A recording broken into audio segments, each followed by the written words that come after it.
Good morning, Internet! LightsThunderAction, episode 61, Fortnight of News, featuring Liam Crowley from the Direct Podcast, will be on right after these songs.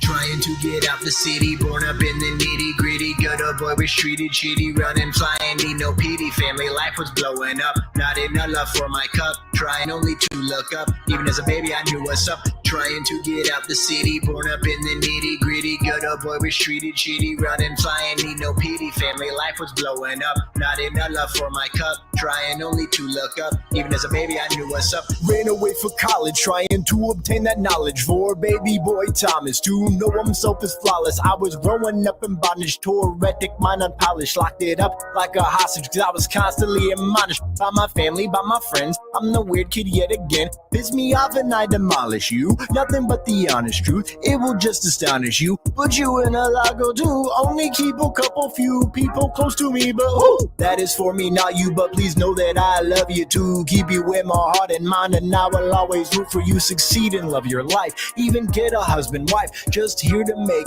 art for the soul, express my strife. But if I find a goddess, then I gotta be honest. I'll give her my entire heart, no need for being modest. All these thoughts driving through this town, it's honestly ironic. When I lifted 18, said I'm never coming back, I promise. Trying to get out the city, born up in the nitty gritty. Ghetto boy was treated shitty, running, crying, no pity. Moved on back and stuck here now, hoping things and change were wow. Post-storm leaders made a vow, then lie and steal and stay highbrow. Trying to get out the city, born up in the nitty gritty. Ghetto boy was treated shitty, running, crying, need no pity. Moved on back and stuck here now, hoping things and change were wow. Post-storm leaders made a vow, then lie and steal and stay highbrow. Panama City, politicians always clown. After Hurricane Michael, they left us all to drown. 5 million stole from FEMA, yeah, they thought they'd get a crown. Good old boy syndrome is the only party in this town. Kick them out of office, tear the entire system down. Charge $500 a month while liars lay up on the fracking ground. No power, no phone, but we're paying for it anyway. Set the rest on fire, profits over people is the way.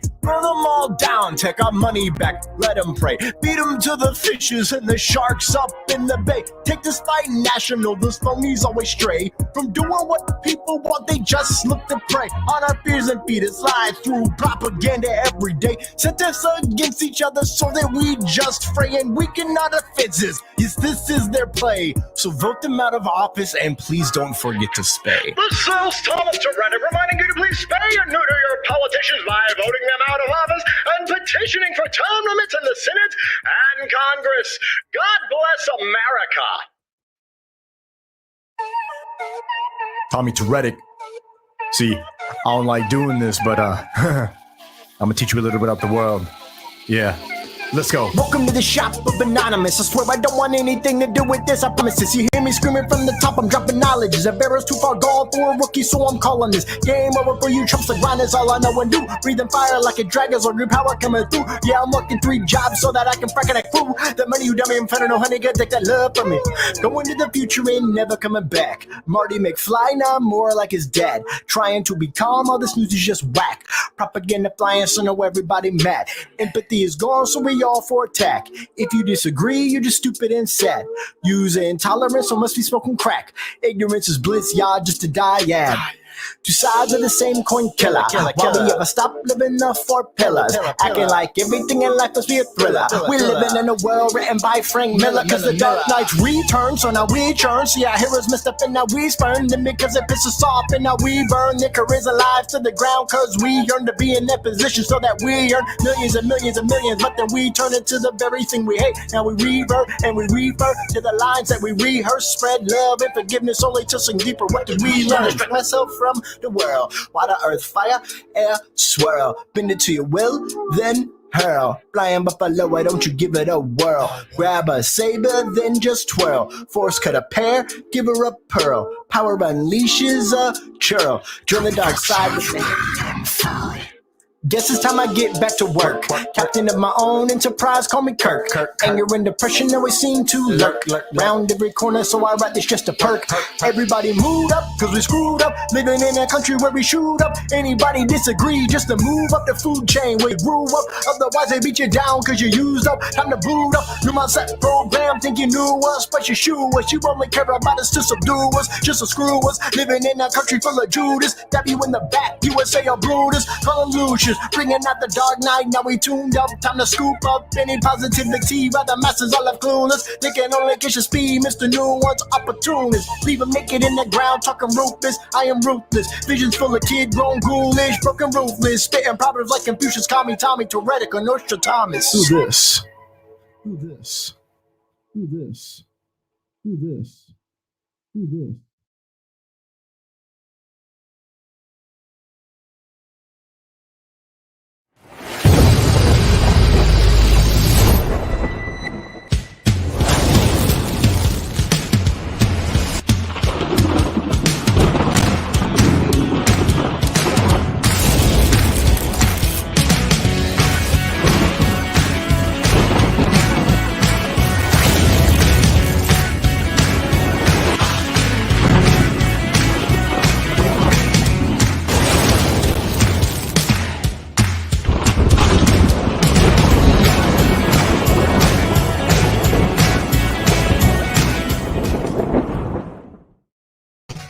Good morning, ladies and gentlemen. It is Tuesday, June 22nd, 2021.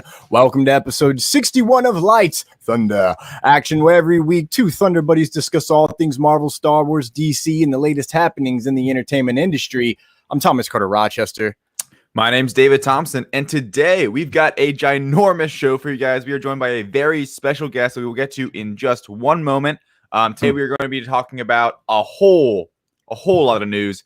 We didn't discuss any news last week, so we've got a lot to catch up on and a lot relevant, new, exciting news that's still coming out just this morning. So there's a lot to talk about. Also, before we get to any of the news, before then, we have a little segment, a little fun activity talking about our top 10 most anticipated movies remaining in 2021.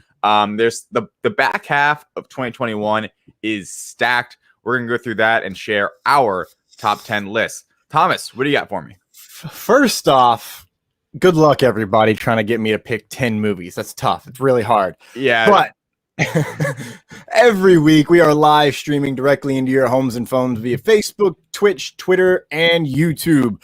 You can find at LightsThunderAction's Facebook, Twitch, and Twitter. And of course, HWWSWebTV family. We're there on Facebook, Twitch, Twitter, and YouTube for them. Shout out to the HWWSWebTV family. It's early morning, so most of them are at work, so we'll see them soon. But if you don't want to see our ugly mugs every week, David, where can they hear our beautiful voices? Yes, you guys can follow us, subscribe to us on Apple Podcasts, Google Podcasts, Spotify, Spreaker. There's a lot of other audio podcast platforms that we should be on. You can just search Lights, Thunder, Action. It should all be up on there. Our full catalog of live shows, including our interviews, our new segments, our Loki specials, for instance, that will have a new one coming up as well.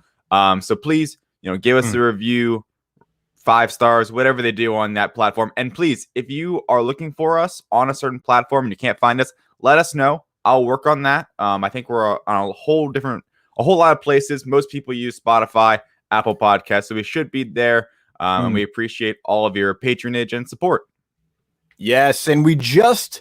it should be updating soon. It had updated our new logo on Apple Podcast, but then Apple Podcast did an entire update and it reverted back to the original. Yeah. So we fixed that.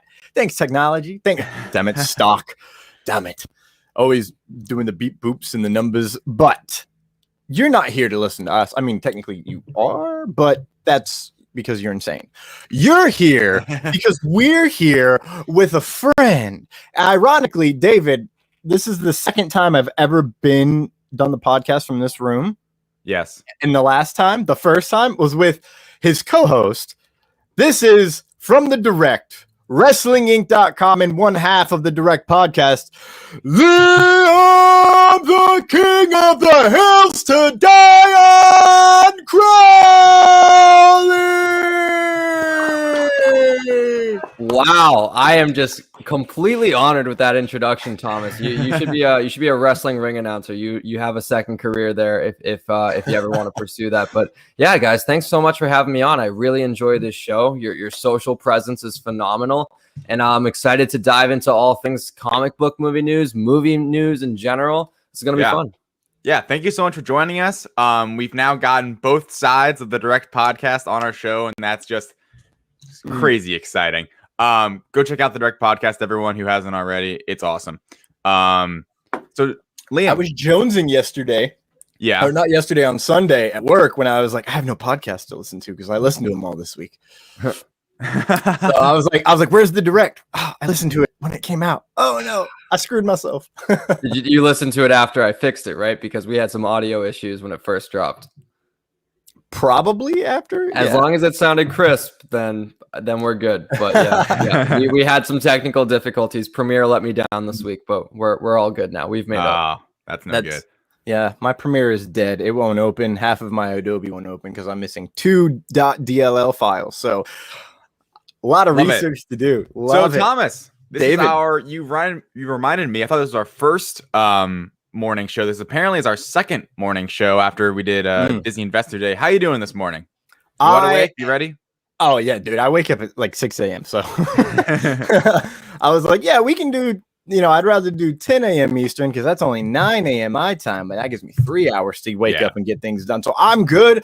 I have literally been working every day. I haven't had a day off in a while. I get half days off, which are fun, but I'm good, man. I spent all morning making graphics for the show. I went to bed last night thinking about the show. Then we get new news in the show. New news. So new news. So now, you get 14 days of of news that we've missed. So buckle up, kids. But David, how you doing, man? I'm doing well. And I'll tell you, I've been watching a lot of different things lately. A lot of new content. Speaking of new news. So I watched Luca, the new Pixar movie on Disney Plus. My parents wanted to watch it. We watched it on Father's Day. So in all honesty, I wasn't that excited because it wasn't in theaters. And I'm, I guess, weird where it's like I'd rather see it in a theater. Like I don't want to be at my fingertips. I'd rather go sit in the theater, have that experience. But we watch it. It's really good. It's a really good new addition to Pixar. I'd say it's more on the onward side as compared to, say, like Soul, if we're talking about new, newer Pixar films. But it's really good. It has those. I think the latter half is a bit more intriguing, or I guess like enticing. I don't know. Like it keeps your eyes more on the television in the latter half than the first half. It's kind of more like set up, and then you get those more emotional beats, adventure parts in the second half. It's good. Yes. I'd check it out. I love all of Pixar, and this is definitely isn't a dud. It's a whole new idea, which I think is always cool. I like how Pixar is kind of going back from doing the sequels to now kind of pumping out a lot more original movies. So I watched that. I actually just watched that last night. Oh, you did? I did, and I loved it. And I agree. The first half of the movie, because I've seen a trailer, like the teaser trailer, and I was like, wow, that looks beautiful. I'll watch that. That was like months ago. It looks amazing. But then as the movie goes on, and I'm like, okay, what's going on here? What's going on here? I knew the twist from Alberto the minute it came through. That's because I watched too many movies. And then as it gets further and further along, I'm like, are they actually gonna like wrap this up with a nice bow? And they do, which is incredibly unexpected. And then it gives you, it's a really good coming of age tale, and it gets better as the film goes. It gets way better as the film goes on. Yeah. My only sentence, the only thing I have to say is that Machiavelli the cat is my favorite character, and it's Ron Swanson. Ron Swanson felinified. Yeah, literally. Have you seen it by chance? I have not, and I'm very upset that I haven't yet because Disney actually sent me a screener for it like 2 weeks ago, and I meant to check it out, but I just got super busy with everything, and because it's not a movie that we'd be covering on the direct.com or other outlets, I was like, all right, it's in the back burner. And then a couple nights I was ready to like watch a movie, and then I was like, I'm in the mood for a rom-com. I'm in the mood for a thriller. I'm not really in the mood for a Pixar movie. Yeah. And now everyone's ranting and raving about it on Twitter, and I feel like I'm missing out. And obviously now it's on Disney Plus. It's for everyone to see, so I can easily catch it, but your words have me intrigued because I can understand the gripes with a movie not being great throughout, but if it's going to be better in one half, it better be better in the second half. Like I'd rather build up to something. So that's good to hear. And I did hear a lot of people say it doesn't feel like traditional Pixar in the sense of The Incredibles, the Toy Story franchise, even WALL-E. Pixar is kind of evolving, like since I'd say there's like pre-Good Dinosaur and post-Good Dinosaur when it comes to like a divide of Pixar films. Yeah, I don't know how to describe it. It's just they feel a little more modern in a way. It's weird to describe, but a lot of people have been saying Luca definitely feels in that onward vibe as you described it. So that kind of had me a little hesitant to check it out, to invest 2 hours of my time in. But hearing what you guys have to say, I'm definitely intrigued. Yeah, it's pretty good. Like the thing is, so I've been doing a Pixar rewatch lately, actually. So this was kind of fun to hop into a new Pixar film, and it's definitely like Pixar is just so damn good at the top. Like the top 10, 8, like they're just interchangeable. It depends on it. Seriously, just like depends on your personality and what you like. Like for me, I think Monsters Inc. is maybe my top dog because I think it's hilarious and it has those emotional beats. But Luca, it's crazy. Luca is definitely in the bottom half of Pixar, but that doesn't mean it's even close to a bad movie because like Pixar's only put out maybe like one bad movie in Cars 2. I've never seen Cars 3. But yeah, anyway, so Pixar's good. Everyone go check that out. I also watched 2 more things before we can move on. I watched iCarly, the revival on Paramount Plus. Me and my girlfriend sit down and watch the first 3 episodes because they released 3, and then they're gonna do like 1 every week on Thursdays now, the day after Loki. Super exciting. Those days. Getting drunk. Everyone is claiming their territory for their streaming day. Like Disney's like, we own Wednesdays. Paramount has Thursdays. Like, there's only 5 remaining, so you better get on it quick. I mean, I think it's probably pretty smart. I mean, and I'll tell you. So if you guys saw iCarly as a kid, you know it's written like the exact same way. Sam's not back, Gibby's not back. Those actors didn't want to rejoin them, but like it honestly feels like they didn't really skip a beat, and it's fun. You know, it's still very childlike. There's a little bit more adult themes going on, which makes it a little more fun as like now an adult, because I think they know their audience are some are going to still be kids, but a lot of them are people my age that watched it growing up that want to go check it out. So it's pretty fun. It's totally still like a Nick show, but it's a good time. You know, it's an easy watch. I also, and I'm super excited about this one, Rick and Morty season 5 restarted or came out last night or 2 nights ago. Episode 1 came out. Yeah, it's out. Episode 1 for season 5, and it's good. It's good. I love Rick and Morty. There's some motherfucker. There's some elements to it that I specifically love. And I just love that in the writers for Rick and Morty, Michael Waldron being one of them, they just make it so they can literally do whatever they want creatively. And I have no idea how they come up with any of the ideas. Like there's so many just out there concepts or stupid jokes. That's like, how did you dream that up? But anyway, Rick and Morty's back, and that was a great time. Thomas, have you been watching anything lately? Yeah, like I said, I watched Luca last night. Great film, good time. I'm gonna just say, you know, Julia says this, enjoyed Luca, but I'm not here for this Onward slander. I concur. Onward is in an easy top 10 to me. That movie hits on hard levels that I don't think you're old enough for, David. Yeah, I don't know. I like Onward more than Soul, I would say, actually, I think. Oh, wow. Yeah. I wasn't as high on Soul. I think I like the adventure of Onward a bit more. I don't know. I'd have to rewatch both, I think.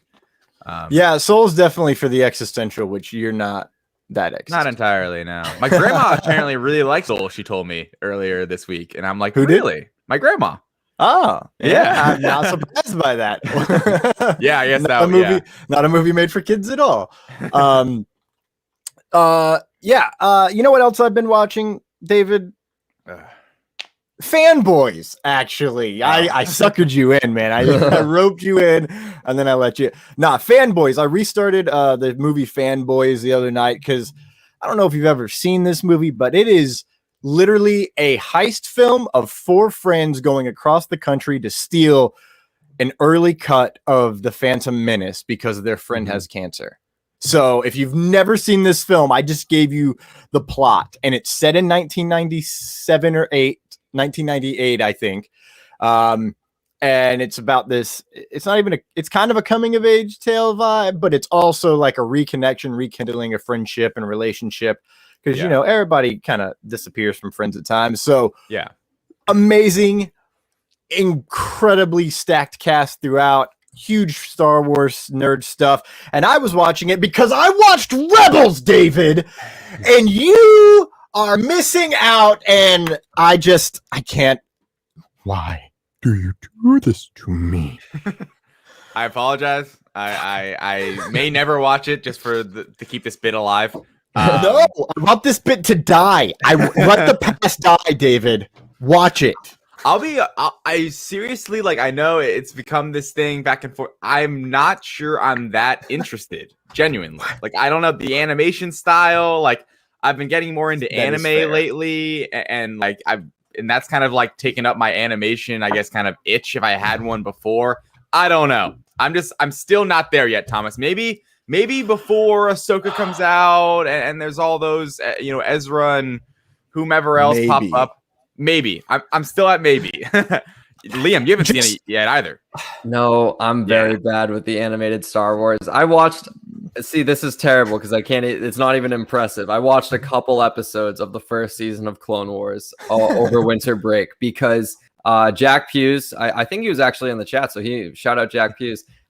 He mentioned just the great storytelling, and I was like, yeah, but I need just a little bit more convincing. And then it was the episode of Mandalorian that introduced Bo-Katan, and everyone was going crazy on Twitter. And I was like, I feel like I'm missing out. I feel like my friends who watched Endgame with only having seen Infinity War and them being like, what is the ether? And I'm like, oh, brother, you gotta do your homework. So I tried to get into it. And then, as is the case with me and most TV shows, I watch a couple episodes, I get a little busy, days pass, weeks pass, and I forget to finish. So Clone Wars, Rebels, they're both on my list. And Bad Batch, of course, everyone's talking about it, and I feel like I'm on the outside looking in. But I'll get there eventually, I promise. I promise you, Jack Hughes. I know you're listening. Liam, is there anything you've been watching lately you wanted to bring to our attention? Sure, actually. The other night I watched, for the first time, as I mentioned, I had a rom-com itch that I wanted to scratch. Crazy Stupid Love, if you're familiar. Ryan Gosling, Steve Carell. Yep. Very entertaining, much more entertaining than I expected it to be.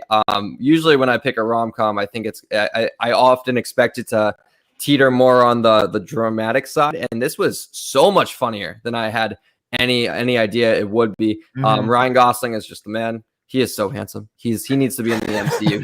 He's got a face for a superhero, and the fact that he hasn't made that transition yet, I think, is just Mr. Fantastic.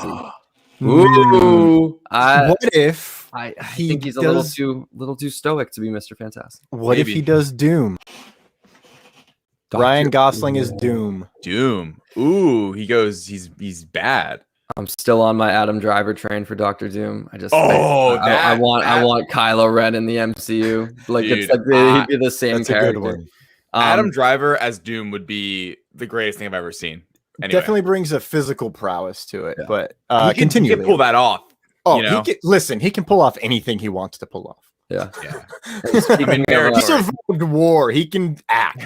Oh yeah. People forget he's a Marine. Like, he's done it all. So great. But speaking of Doctor Doom dream castings, one that's been bred by another show that I've been recently rewatching, Peaky Blinders. Cillian Murphy is just phenomenal, and I would love to see him as Doctor Doom, because he's someone who, because Doctor Doom is going to be masked a lot of the time, the voice is going to be what sells it. And I just think Cillian Murphy, especially in that show, Peaky Blinders, him as Tommy Shelby, he's just got a commanding voice and a stoic presence to him that I think would translate very well into the MCU. But yeah, Peaky Blinders is phenomenal. I watched the first season my sophomore year of college, so which feels like last week, but it was before the pandemic, and the past year has been a blur. But the first season was phenomenal, and like is the case with most TV shows, a day passes, a week passes, I forget to get back into it. So right now I'm on season 2, and I'm trying to catch up before getting to the theater for A Quiet Place 2, because I still haven't got there, and I really want to catch up on my Cillian Murphy. Yeah, he's really good in A Quiet Place too. Like, that was really great casting, and the character they chose for him, like, he kills it. I really enjoyed that movie, honestly. Like, I thought it was great. I thought it was better than the first one. I thought it was honestly like masterfully done by Krasinski, the way he put those pieces together. But yeah, I haven't seen Peaky Blinders. It's funny you mentioned that because just like 2 days ago, I had some friends over and they brought up Peaky Blinders and how, oh my gosh, it's like one of my favorite shows of all time. And that piqued my interest, literally. And now I think I do want to check that out at some point. It's like what, 4 or 5 seasons in? Super easy watch. 5 seasons, I believe, 6 episodes a season. So it's you could get through a whole season in one sitting if you're determined. All right, I may have to check that out. All right, Thomas, what else do you got for me this morning? Damn it, you caught me off guard. Sorry, it's what I do best. Fucking facts, dude. So, ladies and gentlemen, as you all know, we got bills to pay. I don't like working for free. I mean, depending on the job, but usually not. So, Suncoast Fan Fest will be coming up September 24th through the 26th. And if you go to purchase your tickets right now at suncoastfanfest.com and you enter Hangin21, that's HANGE. I don't know how to spell HANGIN 21 with a capital H. You will get 10% off your tickets for Suncoast Fan Fest. So go ahead, head on over, help out the HWWSWebTV family, save 10% off your tickets, and have a wonderful time. We're going to jump into some more ads because, again, bills.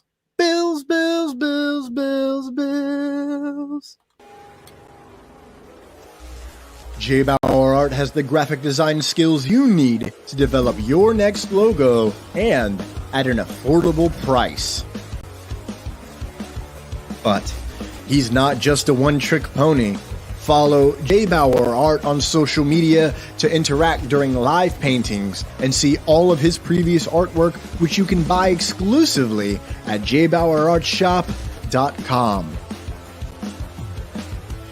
Not only is he an artist, this beautiful son of a blue brings you the Back Talk with Bauer podcast every week with unique guests. And every month he hosts a special Back Talk with Friends episode that can only be described as chaotic and hilarious. Need a video intro or commercial? J Bauer Art has you covered. For all of this and more, follow J Bauer Art on social media. That's JBAUERART. Check out jbauerart.com for a full portfolio and jbauerartshop.com to buy that special painting for you and your loved ones. We are a touring acoustic duo crashing kitchens around the country. We go from house to house every Friday night and we create music, we create food, a good time, we stream it live and we do it for free. So now we're just really kind of like trying to develop it and build a community group that people believe in, then they'll help us. So we played from our rehearsal room, we played from the bathroom, thankfully that didn't catch on. I probably played guitar in my room, not for anyone, in front of anyone, nobody heard, for probably about 10 years. And then one Friday night we played from the kitchen. It's the main place people want to be. It's where the food is, it's where the drink is, it's where the best lighting is. You can go to any party and I guarantee you the kitchen is going to be popping. Our ultimate goal, I think, would be to crash kitchens every Friday all around the world. You play this up for me, yeah.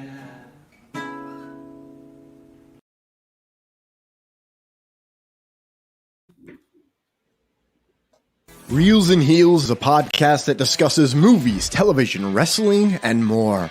With a rotating guest list of friends and filmmakers alike, Reels and Heels salutes the creative arts of all kinds. Join Brian Wenzeloff and Nicole Jobin live every Saturday at 2:15 p.m. Eastern Standard Time for Reels and Heels. A small town coroner has to team up with her ex-fiancé to save her town from a swarm of mutant honeybees. There's action, drama, humor, maybe even a flamethrower or two. There's definitely a ton of bad bee puns and a very unlikely Hawaiian-wearing hero, dude. This reading is hard, guys. This classic sci-fi feature cheese fest, written and directed by Alicia Marie and starring local talent from the Emerald Coast, invites you to join the journey from conception to reception by visiting Linktr.com/zombies the movie to keep up with all the buzz and donate to GoFundMe. That's Linktr.com/zombies the movie, ZOMBEEZ the movie. We're almost back, filling audio, and we're now back because there's no mouse pad. David, we are back. Take it away. Yes, guys. So, like I said earlier, the back half of 2021 is absolutely loaded, stacked, whatever you want to call it, with films, mostly because of the pandemic, and now theaters are open, which we're going to touch on a little bit more in the news later about theaters. I added that last minute, Thomas. As I do. Anyway, I'm going to fly through this list that I assembled. Variety had a list of the most anticipated movies from 2021, and I kind of copied off them. It took me way longer than it should have just to write these all down, but I wanted to get the dates and everything. So I'm going to run through their list of all these movies coming out, and then each of us are going to share our top 10. Because seriously, like, I almost made it like top 3, top 5, and then I'm like, wait a second.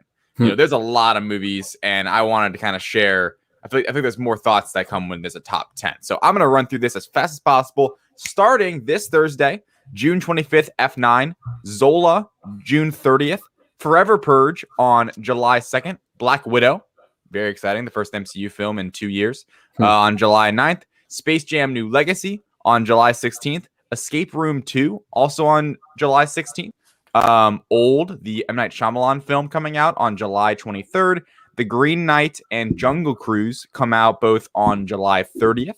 Obviously, that's the Emily Blunt and The Rock movie with Jungle Cruise there. Also, I believe a premiere access $30 thing on Disney Plus, if I'm not mistaken. Yeah. Annette, August 6th. Also on August 6th, we're all excited for. We're going to talk about in a second. The Suicide Squad, Coda, August 13th. Demonic, August 20th. Candyman, August 27th. Shang-Chi and the Legend of the Ten Rings, September 3rd. Venom, Let There Be Carnage, September 24th. Also, The Many Saints of Newark is also on September 24th.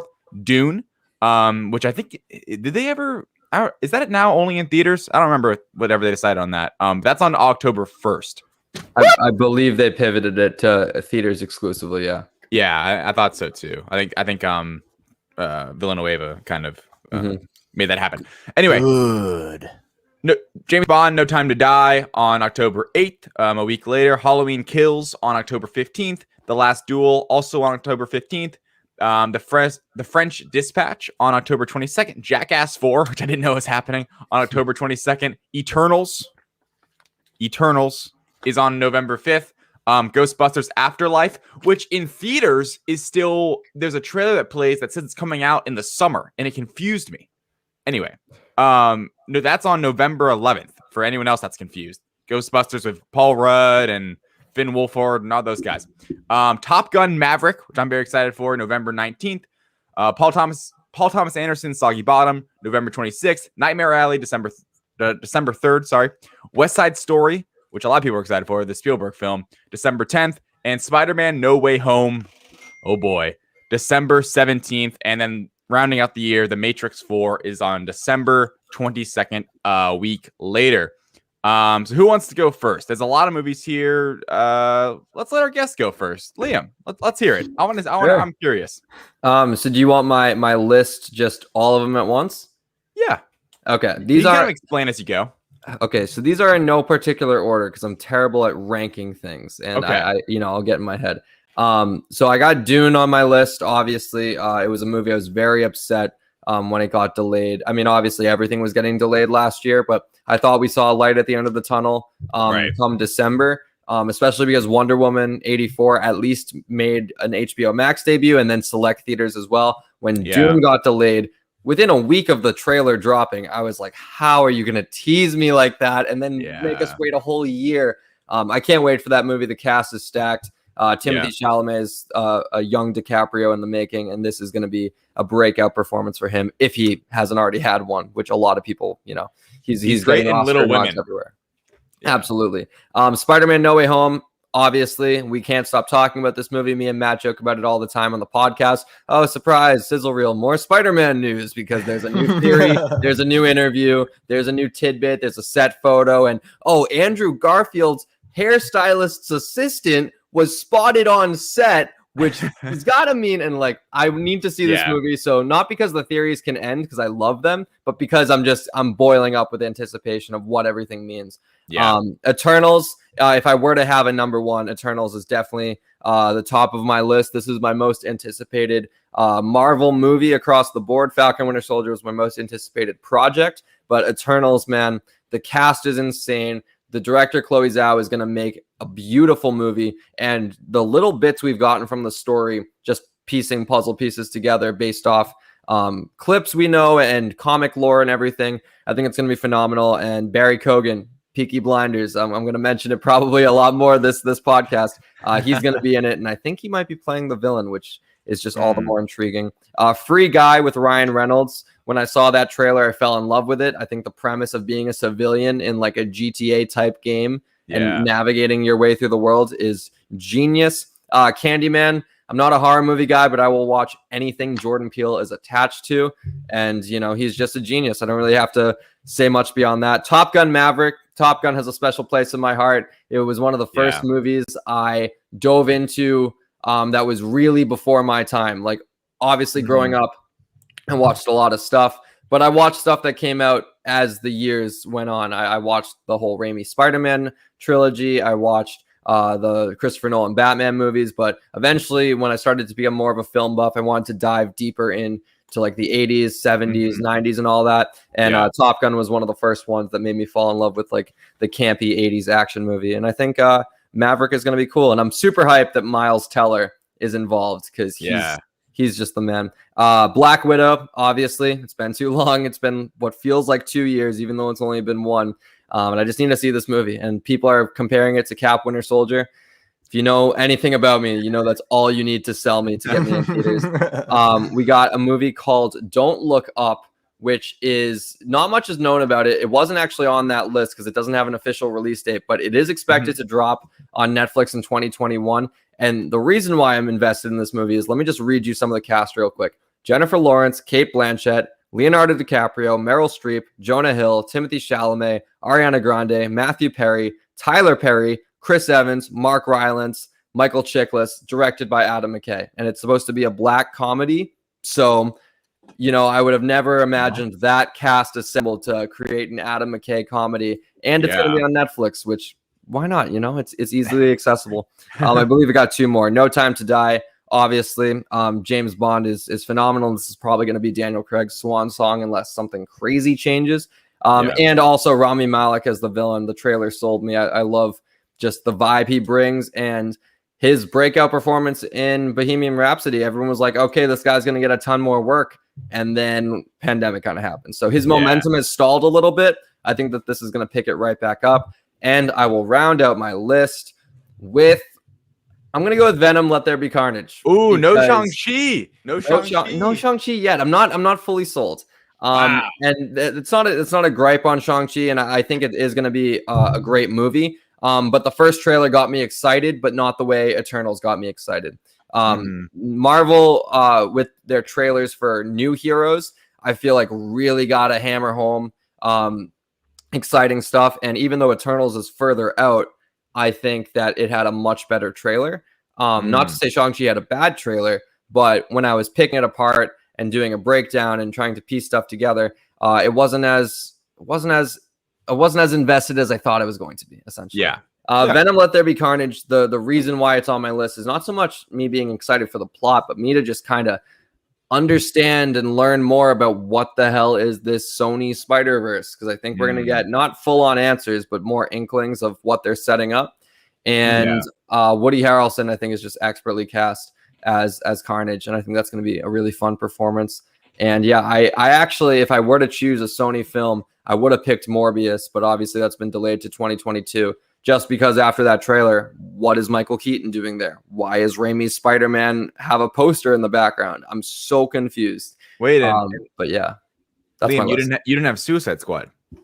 Oh my God, Suicide Squad was on my list. Was it? Yeah, it was. Oh my God, I must have skipped over it. Okay, I read my list and I thought I counted 9. That's why I added Venom at the last second. Okay, we're scratching Venom completely. Forget everything. Forget Woody Harrelson. Forget the Spider-Verse. Get it out of there. Who cares? We'll get our answers when we get them. The Suicide Squad, James Gunn. John Cena is going to have a breakout performance, obviously, because they've already greenlit his HBO Max series. And what's the other one? Oh, Pete Davidson is going to be phenomenal. Idris Elba is going to be phenomenal. Margot Robbie, we already know she's going to be phenomenal. And it's going to be a James Gunn fully unleashed R-rated, I believe. Yes. DC R-rated. adventure. And you've seen what James Gunn can do with Guardians, 2 smash hits.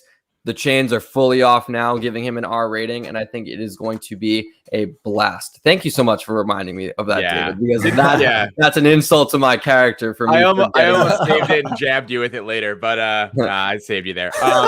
Also, anyone listening right now live or listening later want to tweet at us, let us know your maybe top 3, top 10, whatever you want to do. Just let us know what you're excited for, because I'm curious. There's so many movies. Thomas, if you don't mind, I'll run through mine first, and then I'll give you a couple more minutes to kind of calculate. I'm actually ready. You're ready? All right, let's hear it. Let's go through you. All right.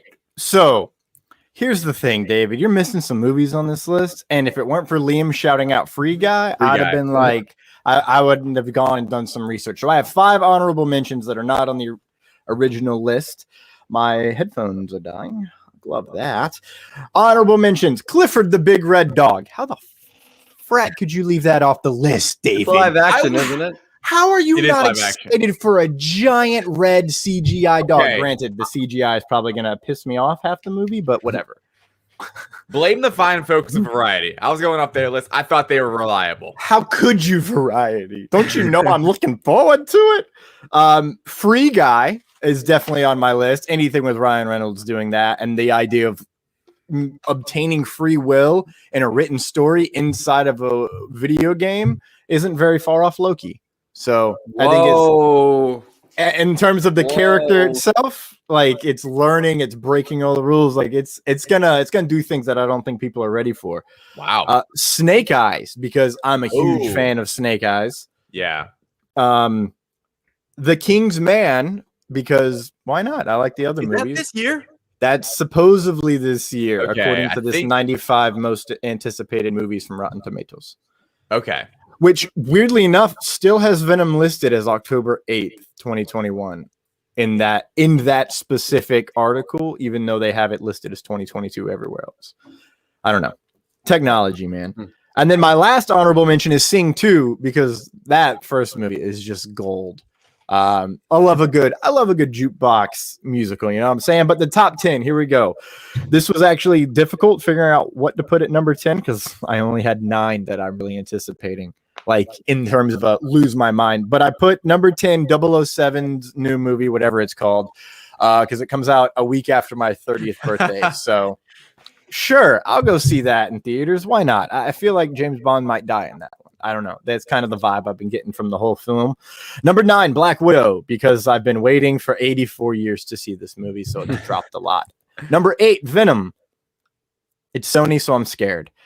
7, Space Jam.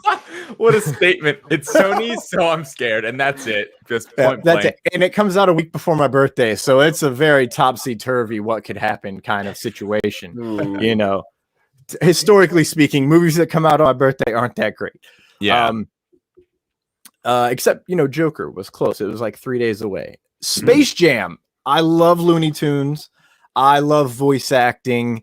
And this movie just looks great. I'm down for LeBron doing whatever LeBron's going to do. It looks like another version of Wreck-It Ralph 2 in a way.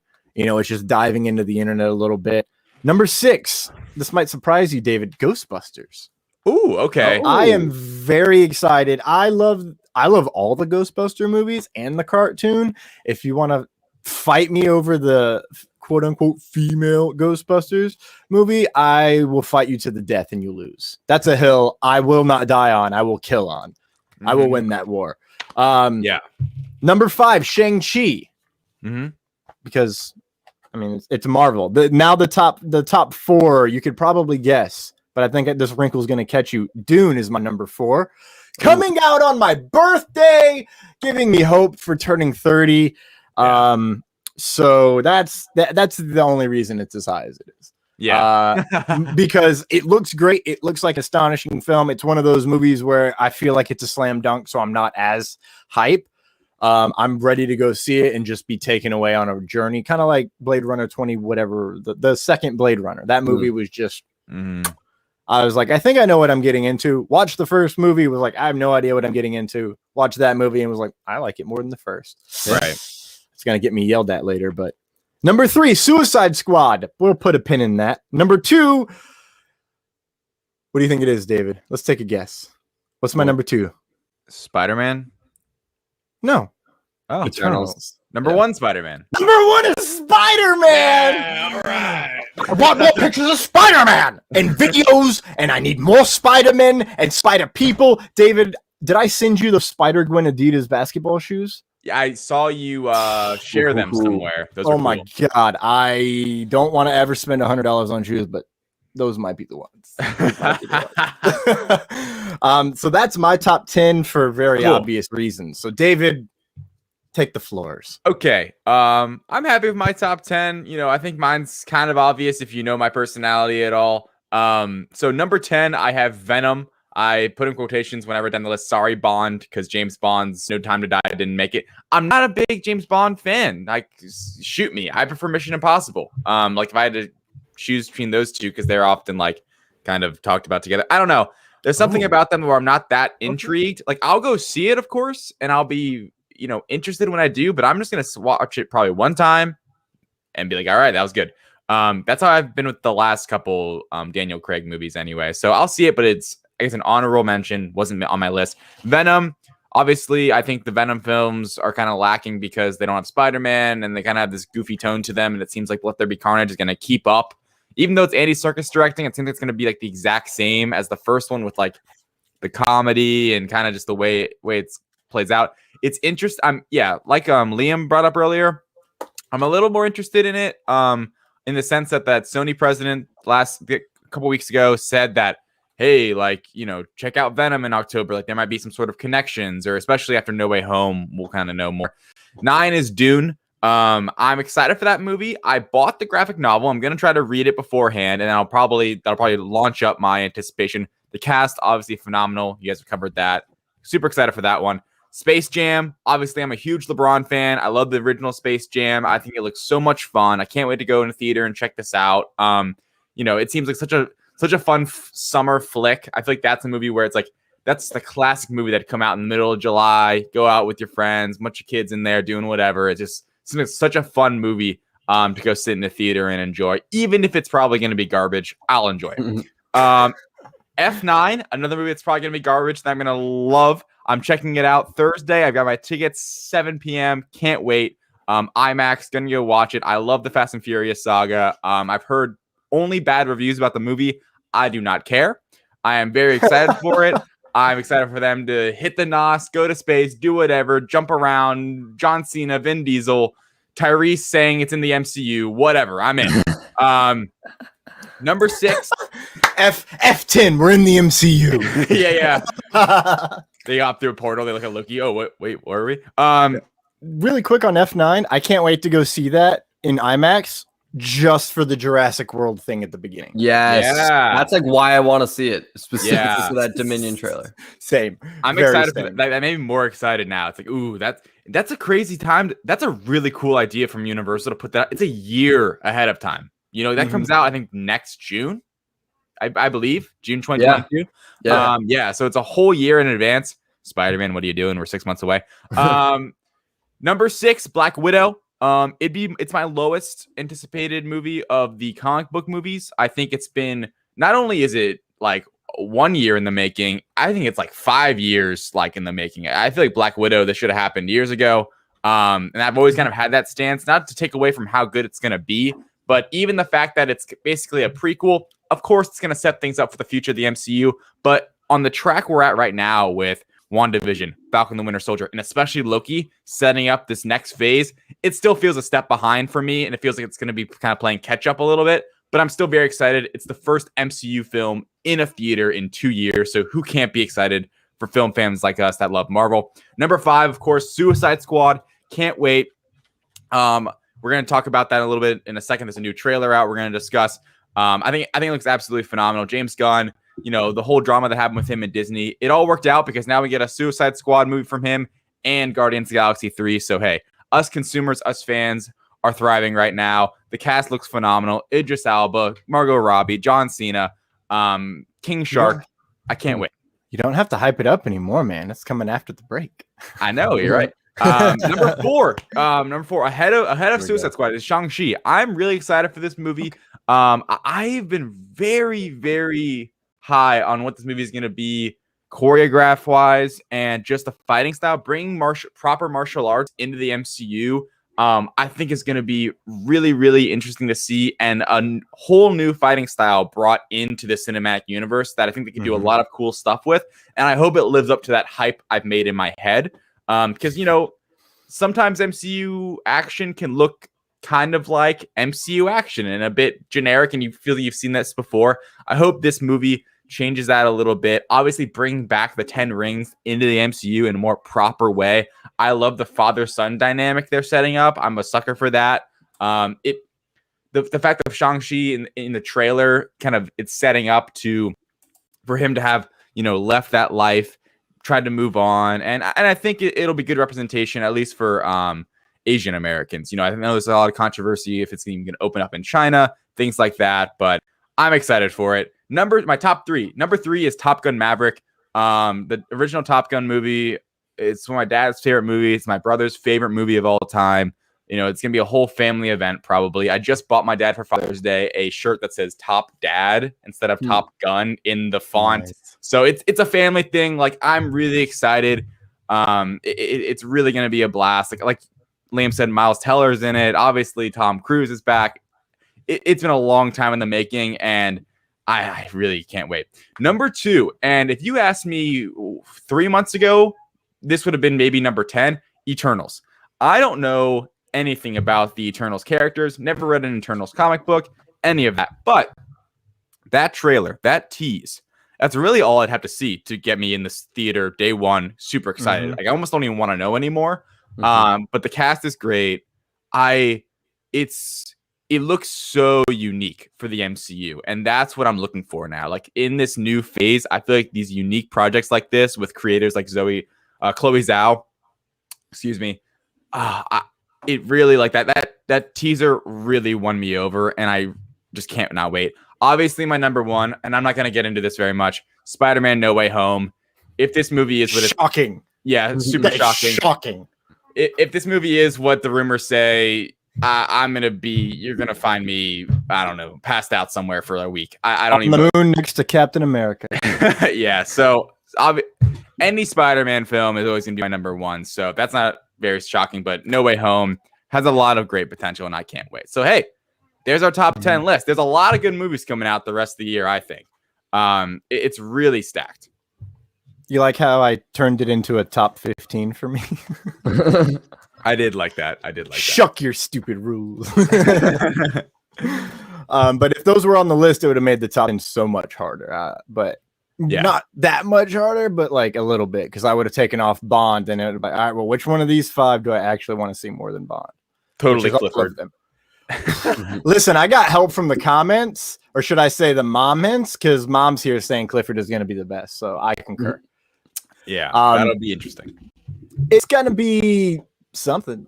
We still got bills to pay, folks. We're going to take another brief ad break. I'm going to find some headphones that aren't dying, and we'll be back after the break with everyone's favorite segment of the week.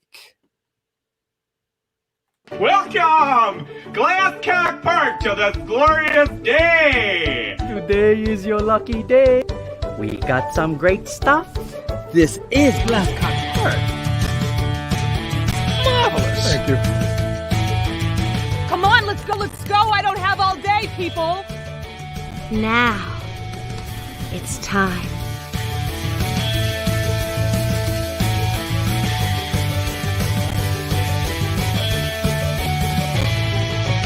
Tell your friends, huh? I'm GW Pomacher. I'm Dina Marie. I'm Sage Ia. I'm Thomas Carter Rochester. Hey, I'm David Thompson. Hi, I'm Kevin. And I'm Mia. Hi, I'm Mark. Hey there, this is Dave Adams. Hi, I'm Rosemary Rose. Jerome Conner here. Hey guys, it's Josh Bauer. Willow Schuyler. I'm Cosplay Michael. I'm Alva. It's your boy Country. I'm Ryan Permison. And I'd like to ask you guys, please subscribe. Please subscribe. Please subscribe. Please subscribe. Please subscribe. Please subscribe. Please subscribe. Subscribe. Please subscribe to HWWS WebTV. Great bunch of people. and don't forget to smash the bell. Ring that bell. Smash that bell. Hit that bell. Hit the bell to be notified. Hit the bell to get notified of new shows and videos. You're going to want to do that, so do that soon. So we can cross that 20,000 mark. And get us to 100,000 subscribers. To 1 million and 10 million and 100 million. On HWWS. WebTV. You really like it. I guarantee it. Thank you. And we're back. Ladies and gentlemen, now it's time for this beautiful journalist to my right to enlighten us with new information from across the multiverse. David Thompson works for the Direct.com and the Disinsider.com. You see him here every week, and that's why it's everyone's favorite segment. What the news? All right, ladies and gentlemen, fresh off the press this morning, we have a new Suicide Squad trailer. Thomas, I know you have it. Breaking news? Sound the klaxon. Yes. I mean, it is breaking news. This isn't even, I don't think it's been officially released yet. It's 11 a.m. Eastern now. I don't think they've actually put it out officially, but it's playing before some YouTube videos. Yes, so it's out. It looks amazing. I know. Have either of you seen it yet? I have. I have not. All right. Well, this is going to be Liam's first time. Popping the cherry. Is there a way to... is there a way to... Oh, is that good? Yeah, no, I got it set up. So I happened to see that, and I realized it was just an ad on YouTube. So if you want this, just go look at videos on YouTube, and maybe you'll end up with the Suicide Squad trailer at the beginning. I was Googling and looking for the Suicide Squad trailer, only to get the Suicide Squad trailer ad. So hell yeah. We're going to play it now, and hopefully they don't take anything hard. He's in prison for putting Superman in the ICU with a kryptonite bullet. I'm not joining your Suicide Henry Cavill cameo? Question mark? We'll see. Nah. I would lose my shit. And Miss Waller said maybe you could help me out. Who's she from? She's from something. That girl. Miss Waller, I don't... Uncertain. I wouldn't take such extreme measures if this mission went more important than you could possibly imagine. I'm so glad they brought her you back. In or out? Listen, Viola Davis does no wrong. Yeah. It's okay, I'm not okay. Each member is chosen for his or her own. The shot with the American flag, like, what is the purpose of that? Margot Robbie, my queen. Had to go number 2. Good to know. Is this thing a dog? A dog? What kind of dog do you think it is, mate? I'm gonna go with Afghan Hound. Oh my God, it's a werewolf? Don't accept me, it's a werewolf!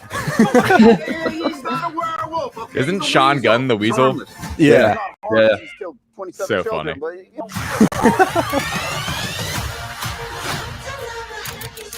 Your mission is to destroy every trace of something known only as Project Starfish.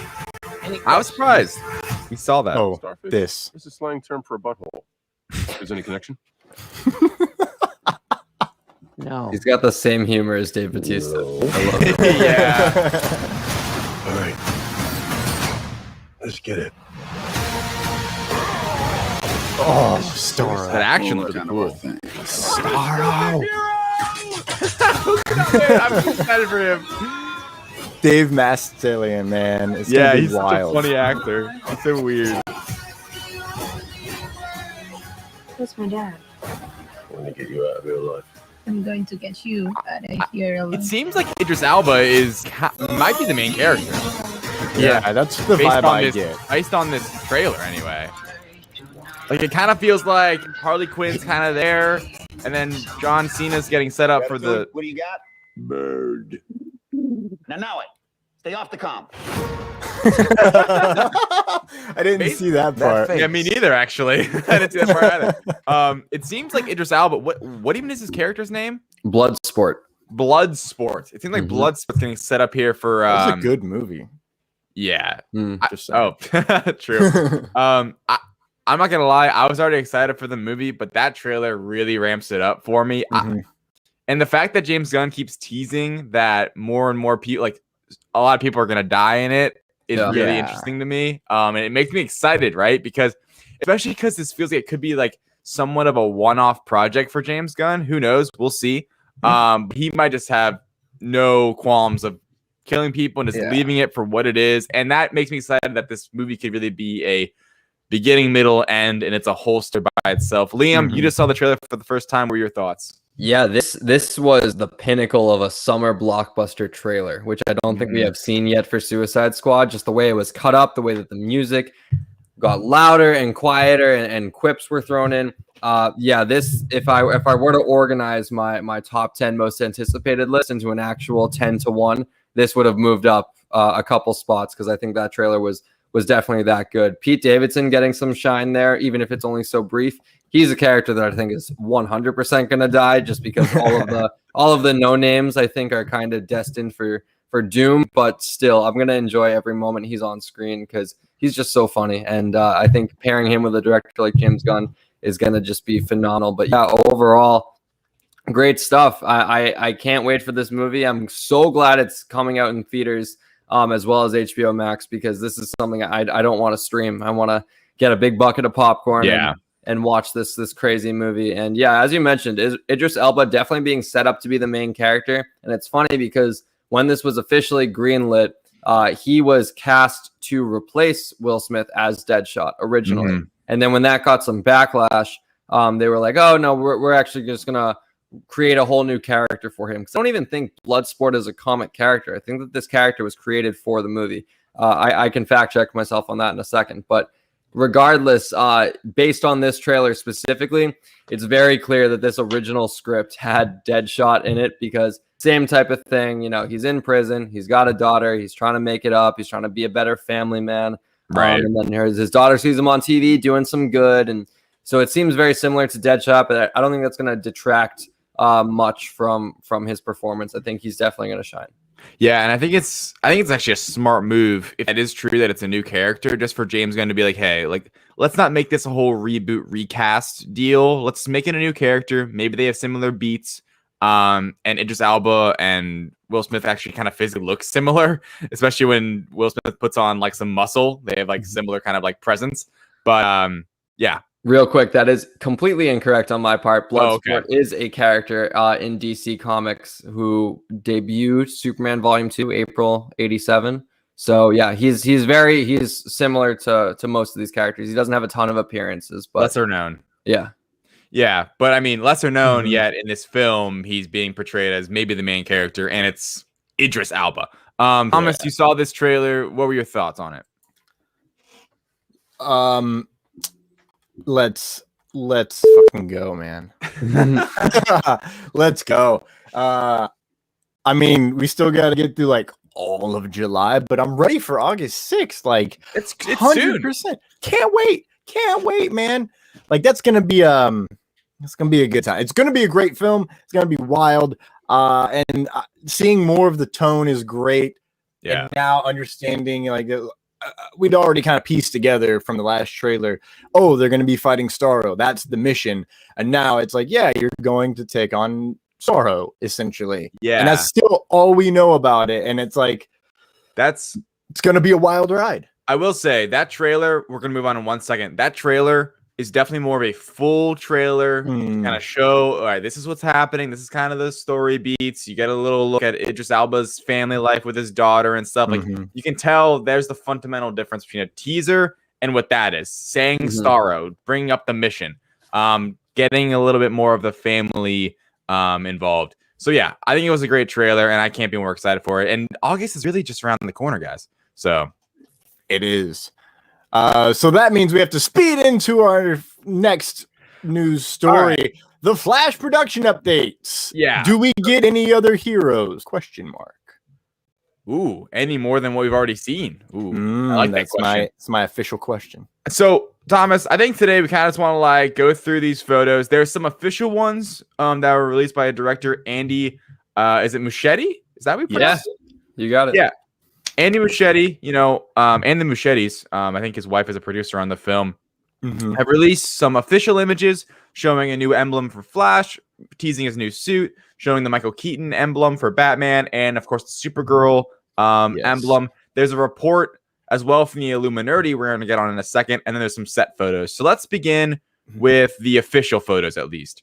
I think for our visual audience, if you're not paying attention, then you can always Google it while you listen to us talk about it. And we'll describe it. This is a new image of the Flash's chest piece, and it looks like it's going to be a new suit, which has already kind of been rumored and reported on. I'm excited for it because I am not a fan of the current DCEU Flash suit with Ezra Miller. I think it's trying to be a little too much of like, I get it, like it's compartmentalized and it's supposed to be like helpful for his speed and stuff, but it doesn't look like just not classic enough. Like the season, I think 2 or 3 Grant Gustin Flash suit is just perfection. But this suit, it looks pretty cool. Do you have any other thoughts on this? Honestly, I'm just sitting here kind of waiting for the set photos. It's very similar to, if you're watching this logo down here, which came out during DC Fandom, when it started production, they said, we've started production. So, I was actually trying to find just the words "The Flash" from this photo to put it on this new suit to make it more live action. I love it. I agree that I mean, it's what we've seen so far is passable. It works. It works for the Snyder specific stuff that was going on. Him getting a new suit in his own movie. Thank fucking God, man. Liam, what do you think? Yeah, I mean, I'm a fan of the new emblem. It looks like it's going to be heavily red this time, which I think is much warranted because, the Flash suit from the Snyderverse movies, I don't think it's bad per se, but I don't understand the idea of making superhero costumes dark and dreary, considering we just watched that Suicide Squad trailer and there's a whole lot of neon and it definitely works. Because the black just doesn't belong in a Flash suit. It's red, white, and yellow. And even though it was heavily red and it had the emblem and all that, it was like patches on like a black like morph suit underneath is kind of what it looked like. So this one really tapping into him being the Scarlet Speedster and tapping into crimson coloring. I think it works perfectly. The other emblems are also pretty cool, but sticking on the Flash suit for just a second, it's weird because when you see the logo itself, it looks like it's like cybernetic. It looks like there's like stuff going on in the background. I don't know how to describe it, but it looks like very techy. So I wonder if it looks in motion through those little loops here, because it kind of looks like a maze.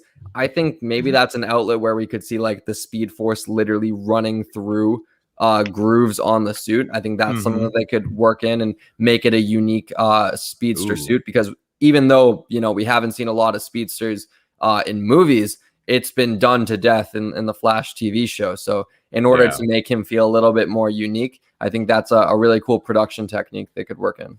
Yeah, and I think a big part of it, we're going to show Michael Keaton's in a second, but I think they, like I mentioned with the CW's Flash, they always, they don't want to make it exactly like that. They got to change it up a little bit. I like what you pointed out with the grooves and the maze like aspect of it, and I think it's going to be very bright, very red, and very just fundamentally the Flash. But let's move on to this Batman 1989 emblem with a little blood on it. Maybe it's ketchup, who knows?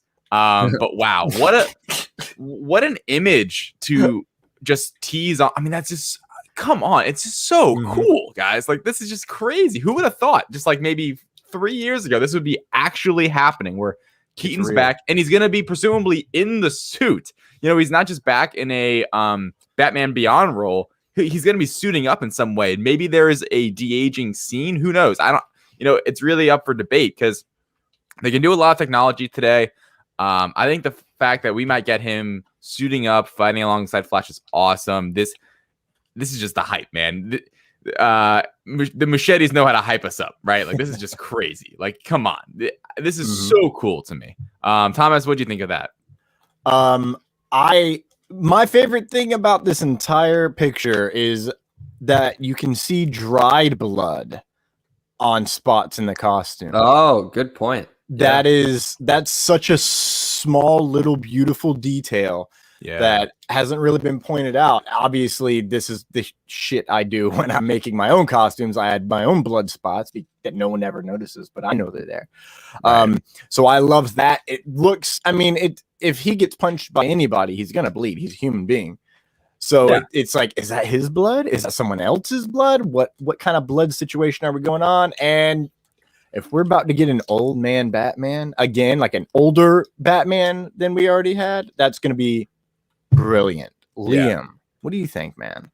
Yeah, I dig it. I love the aspect of adding in the blood splatter too, because it shows that not only is he going to be wearing the suit, but he's going to be getting involved in some action, which I think is something we all we're anticipating, but not necessarily buying into, because, you know, Keaton's obviously older. But I believe it was David, you brought up a great point about de-aging technology. It is working phenomenally nowadays. And even if it's only going to be for a scene, you really only have to de-age like the lower half of his face, because he would presumably be wearing the full cowl if they were to do like a flashback scene. So that could be pretty fun. But yeah, the Keaton Batman movies, obviously I didn't grow up on them, and I've seen them, but I don't have like a ton of nostalgic like attachment to them, because Christian Bale just is naturally my Batman. But still, it's still really cool to see a character from 1989 getting resurrected in modern comics. And I love that both Marvel and DC are tapping into the multiverse aspect, because time travel, you know, has been done in cinema for so long, and for some movies it has definitely become a crutch. I don't think the multiverse is there yet. I think that it could be done to death in a decade or so, but for now I think it is a brilliant storytelling technique, and I'm really, really intrigued to see how DC uses it. Yeah. Thomas, next photo. Oh, sorry. Well, I like what you said on like it hasn't been tapped yet, the multiverse, but from a certain point of view, that's all movies are, is another universe. That's a good point. Yeah. Well, speaking of, yes, David. Well, I like the point too, and I think I agree. You know, the multiversal aspects of the MCU. It's funny they're both doing it, seemingly at the same time too. And I think it's smart. And for instance, if the Spider-Man rumors are true, and we know what's happening with this movie, you know, it's to get older, more established people into the seats, right? Like, like I mentioned earlier, I don't know if it was, were we even live? I mentioned my mom is a big fan of Michael Keaton's Batman, and it's like, she might actually go see it with me just because of that, you know? And normally, if it was just a Flash movie, she'd have no interest whatsoever. You know, she wouldn't even know what's happening. But because of that, it might get her in the seat. It might get a lot of other people in the seat that grew up on Michael Keaton. So it's a really smart move. Now do you want to look at Supergirl? Yes. Which I have to admit, right off the bat, I thought it was Superman coming back. Just a new suit. Like, I was like, oh my God, they're putting Superman in this. Are you fracking serious? Yeah. And then it like dawned on me. I was like, oh yeah, it's Supergirl. I'm an idiot. And my buddy was like, I thought, you know, Superman himself, Adamir Azari, was like, I thought it was Superman. And I was like, me too, man. I totally thought it was. But it's Supergirl. And it seems to hint that maybe the Man of Steel connection will never go away. Yeah, I mean, this is very, very connected to the set photos. So not much here. I think some people pointed out the emblem is different than Henry Cavill's emblem. Exactly, the S is like slightly different. But it seems like the suit overall seems very Kryptonian in the DCEU form, as is, you know, like a la Henry Cavill's. And you know, obviously, Supergirl is a cousin of Kal-El. Seemingly it opens up the possibility of Henry Cavill continuing on, because it's like same universe. You know, we got a relative popping up now. Before we get to the set photos, Liam, do you have any thoughts on this official image? Yeah, well, you mentioned that the S is a little different. You couldn't convince me that it looks like a mirror image. I mean, I'm sure if you put the two side by side, there might be a little bit of a variation, but the pattern is super Man of Steel. Obviously, like it feels like a spin-off of Superman suit from that movie. Like it's the same exact type vibe. But yeah, I like the variation, and Sasha Kaye is probably my most anticipated aspect of this movie, strictly because of her reaction to getting cast as Supergirl. It's on Andy Muschietti's Instagram, I believe, or hers as well. And man, it just warmed my heart to see an actress like that just really embrace like her big break. Like she was in tears, I believe, when it was posted, and we covered it on the Direct podcast. She had like 3,000 or 4,000 Instagram followers, and now she's got 50 or 60,000, and it's only going to shoot up. And obviously followers aren't a measure of success, but it definitely does correspond to how prominent an actor is getting. And this movie hasn't even come out yet, and people are already looking more at her stuff, and to see how much that meant to her at the moment she was cast, it's really cool to see. So yeah, I dig this suit, and I know the set photos will show a little more. Yeah. Speaking of the multiverse we were just talking about, I should maybe segue then. The Illuminerdi has reported that Grant Gustin is set to make a cameo in the Flash movie as well.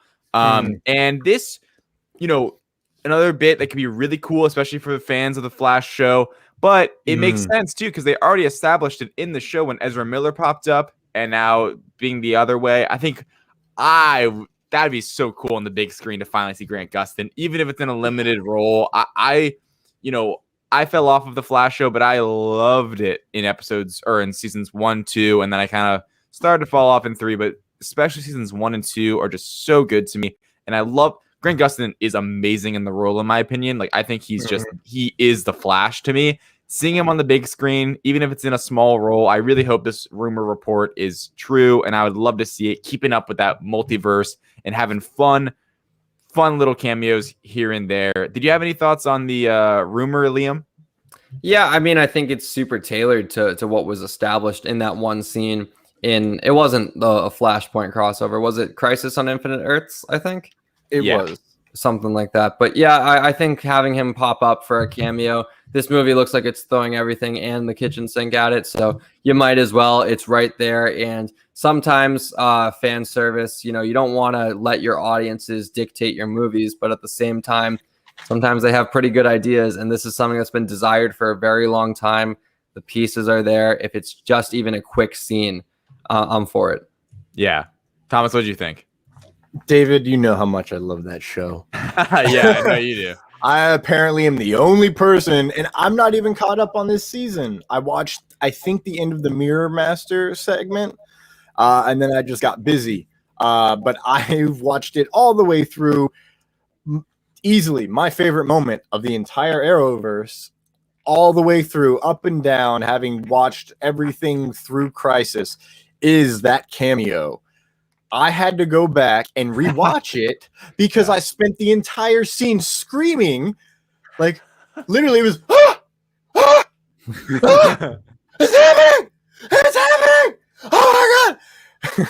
And my dad's like, is everything okay? And I was like, they took the Flash from the movie and put him in the show, and I didn't know that they were going to touch tips like that. And like, oh my God, the multiverse. And my dad's like, okay. Walked away, and I was like, he thinks I'm a child, which is not wrong. So the fact that he's coming in is amazing, and I'm hoping that it's either an extended version of that scene, because Mark Guggenheim said that there were certain things they weren't allowed to say in the show. They were said that the films were like, you can't touch certain things. And I'm taking it as, this is kind of what we're doing in our movie. So let's avoid some of that because we want to reveal that. B, if it's not that, I'm hoping that they commune in the Speed Force on the reg. That's cool. That would be lit, right? Yeah. Because they're, it's like, and again, that scene, is that where Barry gets his name? Movie Flash gets the name Flash, as he's like, wait, you're the Flash? The Flash. That's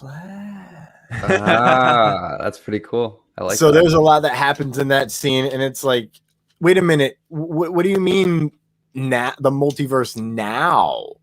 And he's like, it's just really interesting how it interacts, and they're so confused. So if there's another scene where they take the confusion and now they both know what's going on and they understand, and it's like, Yeah, try this. Wait, Yeah. what? Try that. Ooh, you can do that. Oh, wow, that's interesting. Right. You know, that's what I'm hoping for that we get out of the Grant Gustin of it all. Yeah. But right. let's get to some set photos because oh my gosh, Grant Gustin finally has a Speed Force ring. I don't remember what season that came into, but you mean Ezra Miller? Yeah. No. Ezra Miller has one right now, according to the set photo. It was a long segue. I see what you're saying. It took me a while to remember actors' names. All I had was Barry. And then it was Barry and other Barry. And then I really didn't want to go down that Archer reference line. So yeah. Speed Force ring. Cool edition. It seems like that's what it is. I mean, not confirmed. Obviously, there's just set photos. The Barry's looks just pretty funny. Very Barry Allen to me. And the fact that hopefully there is a Speed Force ring. I think this maybe just shows once again, you know, they might be leaning more into the Flash lore and not trying to DCUify it too much. Any thoughts from either of you on this one? Yeah, I mean, well, first off, it's clearly his father's suit, which is just hilarious because Barry Allen definitely doesn't own a suit on his own, and it's just like a little oversized, and that tie is clearly from like 1980 or something. But yeah, the Flash ring, I think, is something part of Flash lore that I know fans were super stoked when it first got introduced into the show. And I remember when the Flash show first premiered, people had those hesitations, like, why isn't there white in the emblem? Where's the Flash ring? Like, is Grant Gustin the right choice to play Barry Allen? We only saw him in a couple episodes of Arrow. And everything kind of came into fruition as the seasons went on. Yeah. And he definitely reached that level of, okay, this is comic Flash. I think Ezra Miller, based off where we started with him in the Snyderverse movies, I think there was a ton of hesitation on whether or not he would get there. And this set photo in particular kind of emphasizes, like, we're getting there. Yeah. Yeah. Thomas, do you have any thoughts on this one? I already said it. Flash ring. Oh, sorry. Suit ring. All right. Suit what's the next ring. one? I'm excited. In this one, we see Ezra Miller's Barry Allen talking to some interesting gray-haired person, only to be revealed as Michael fucking Keaton. Oh my gosh, Look dude. at him. He doesn't age. Like, what the hell, man? Yeah, I mean, so what I like is his hair looks styled like he did back in 1980. Like, it looks that looks, you know, I've seen Michael Keaton as the Vulture in some other films lately. That looks, for whatever reason, like Batman, like Bruce Wayne, right? And I think someone said something where, like, maybe this is setting up, you know, Batman in the future. Like, maybe we get Keaton in a Batman Beyond film. I think that would be awesome. And what I think is interesting about these set photos, you know, we're kind of going one by one here. This feels, and it's sad because I forget her name, but Andy Muschietti's wife, she's a producer on the film. I forget her name. She tweeted out something, or like, you know, Instagram story out something, whatever, saying like, you know, can we stop with the set photos? Like, we want to save it. Because I think, you know, we can show the Supergirl one as well. Like, this feels like this scene is maybe happening near the end of the movie, because at this point, the multiversal stuff has happened. You know, we don't really know how this is going to work with getting Keaton into this universe or whatever's going on. But you would imagine this is nearing, I mean, it's definitely not the opening scene. So this is maybe a vital scene outside of a courthouse or whatever. And the fact that these set photos where it's Keaton in a suit and Ezra Miller in a suit, and then there's just Supergirl fully decked out, floating in the air, flying. It's like, is shit about to go down? Like, what? What is this scene? And who's the villain in this movie again? Like, I'm trying to put the pieces together in my head, but she looks great. Liam, you said her name properly earlier. Yeah, Sasha Kaye. Sasha Kaye. She looks awesome. You know, I'm so let's just talk about that. I want to hear you guys' thoughts on the suit as a whole, because this is kind of our first look. Obviously, there's no cape, and you know, sometimes it's set photos. It doesn't look quite as good as it will in proper marketing or actually in the movie when it's all well done, touched up and well done. I actually really dig this suit. I like how it's just, there's no skirt. It's all blue on the bottom. It reminds me, this is kind of a pull. It reminds me a little bit, which I'm not actually a big fan of the suit, mainly because of the eyes, is the Amazing Spider-Man 1 suit with all that blue going on. Yeah, good call, actually. Yeah. Yeah, it just looks like, oh, I think she's gonna be awesome. She just looks tough and ready to like throw down. I like the red shoulders. And, you know, I saw some people maybe wishing there was like red boots, some other red happening on the lower half, but I like how it's just blue all the way in the bottom, red up top. Give me the emblem, the short hair. I think she looks great. What about you guys? Yeah, I mean, I'm trying to find the iteration of Supergirl that this is clearly portraying, because a lot of people were saying, oh, like, where's the skirt? And I saw a comic side by side of a specific iteration of Supergirl that she has the exact same haircut. So this is clearly not the Supergirl, what's the one from the CW show?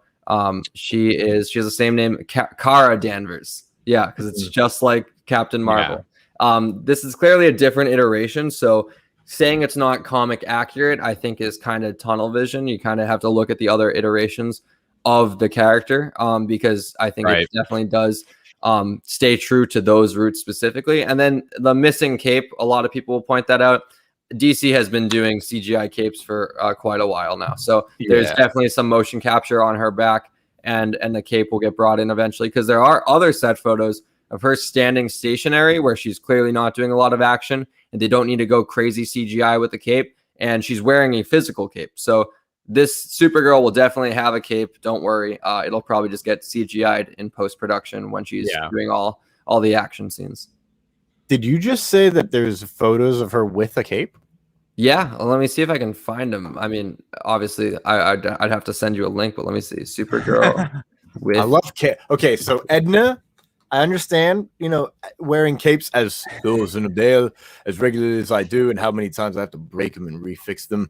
I understand why Edna said no capes, but there's something about a nice cape, right?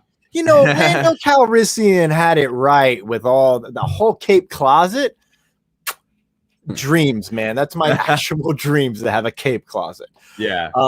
While you're looking that up, Liam, my thoughts on this: when people say, oh, it's a set photo of this costume, very rarely am I like, oh, that looks terrible, because I have been making costumes since I was 17. Every now and then I'm like, oof, that looks terrible in this lighting. Like the way that they shot it, it's grainy. I mean, right off the bat, we'd already seen the emblem, so we knew it was very Man of Steel inspired. So when I see the whole thing together, it is chef's kiss. It's perfect. Like, and anyone complaining about wanting more red, just wait till the cape's there. That's a lot of red. Yeah, that's the thing. You forget how much red is in a full body cape. And I forget that until I'm like, man, I'm wearing a lot of black because the cape's on my back as Thor. And so when I look down, I don't really see that much red. And then I see pictures and I'm like, oh yeah, there's a lot of red going on in this. I'm glad I don't wear anything else that has red, trying to accentuate it. Yeah. This is perfect. I love it. She looks jacked. And if anyone is like, oh, I want more red. Oh, what happened to the internet? Am I back? Are you back? Technology. Anybody complaining about wanting more red down below, then they're going to just complain about, oh, she looks too big hipped and blah, blah, blah. Because that's what happens with the color red. It expands on screen. So then they're just going to bitch about something else. So Liam's got the links. They're not super high quality set photos. They're pretty blurry, but she's clearly wearing a cape in the stationary images. Chatting with some personnel and all that, and one of them has a video as well, but she's not doing any set wire action stuff. She's just walking around. Let me I'm adding it here now to the show for the visual audience, just so you can see. It looks like it's kind of over her shoulders a bit. Or maybe it's very blurry, so it's hard to kind of tell. It is very blurry, but you can easily tell that's a lot of red. Yeah. So I will take that as evidence for my point. I think that looks fantastic, man. I'm a big fan of this suit so far. Like, I've seen some people criticizing it, but that's the thing too. And I kind of actually like, it's nice sometimes to not be like super, you know, kind of I guess attached to some characters and like how they're supposed to, like I am to a few, like say Spider-Man and stuff like that. But like Supergirl, like I've never read a Supergirl comic. I'm not gonna lie, you know, like I don't really like I've never really looked into the character that much, so I just look at a suit for what it is. Don't base it off the comics at all, and just say, hey, that looks pretty cool. I'm sure, especially when it's all done up, they have it looking perfectly for marketing. It's gonna look awesome. And the fact this movie just looks bonkers, right? Wrapping up this set photos and all this. I mean, the Batman is my number one most anticipated DC movie right now. Number two is easily The Flash. Almost everything else, I'm like, maybe 70% or lower of like the anticipation for those two movies. Like, it's kind of like take it or leave it. I mean, Black Adam, Shazam, I'm all into. Aquaman, a little less cool. Suicide Squad, I'm very excited for. But these two movies just look, the Batman, and it's for fundamentally different reasons, right? The Batman looks gritty, dark, like just a down-to-earth Bruce Wayne Batman Gotham film that's going to be skull-crushing and have an awesome detective story. Then The Flash looks bright, multiversal, bringing in Michael Keaton and Supergirl. And we don't even know still that much about what's really the plot of it. And don't forget Batfleck. Yeah, and Batfleck's supposed to be in it. Yeah, which I keep forgetting, right? You know, and that's what people, I've seen some jokes like, why is this movie even called The Flash, right? Like, is this really even a Flash movie? I think, yeah. There's two Batmans, one Supergirl, two Flashes. That brings me back to, do we get any other heroes? I am crossing my fingers, toes, and everything else for Henry Cavill. Just anything. Give me a glimpse, right? I mean, Supergirl's in it, his cousin's in it. Even if it's just like reused footage, like I just want, because I love Man of Steel. I've been over it. I always wanted to see a Man of Steel 2 properly. We never got one, but I think there's a world where we get the J.J. Abrams, you know, Superman, and we also still have, because it's a multiverse now, and we still have maybe Henry Cavill popping up in some other projects. At least that's the world I want to live in. Yeah, that's pretty much all I had to say on that. Yeah, I got no other real thoughts. I just kind of hope we wrap it up with the amount of heroes so far, because I do agree it's starting to feel less and less like a Flash movie. Similar to how don't get me wrong, I love Captain America Civil War, but you cannot convince me otherwise that that's Avengers 2.5. And I always not feel slighted, but like I've always wanted to see a third true Captain America solo movie. And similar to The Flash, I mean, I don't have the same sentimental attachment to The Flash as I do to Steve Rogers, but I want to see solo movies. And I don't like the idea of, you know, overpopulating it way too much. But with what is in right now, because I pulled up the Wikipedia cast list, in my head, it was a lot more jam-packed than I actually realized. We got two Batmen, a Supergirl, and another Flash. And they might only be for cameo roles. That's fine for now. Yeah.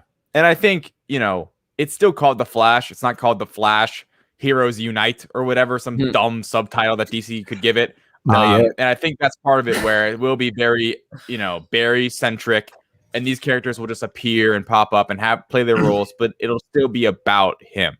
I feel like in Batman v Superman, Dawn of Justice, when we got that subtitle, we're like, all right, here we go. You know, it's not just Batman v Superman, right? We're getting something more. It's going to be kind of bogged down by this other secondary story. I can't be more excited for this. When is the release? Next year. November next year? It says November 4th, 2022 over on Wikipedia. So that's what I thought. Yeah. So it's over a year away. Like almost what? Not even like 16 months-ish. Can't wait. Quickly.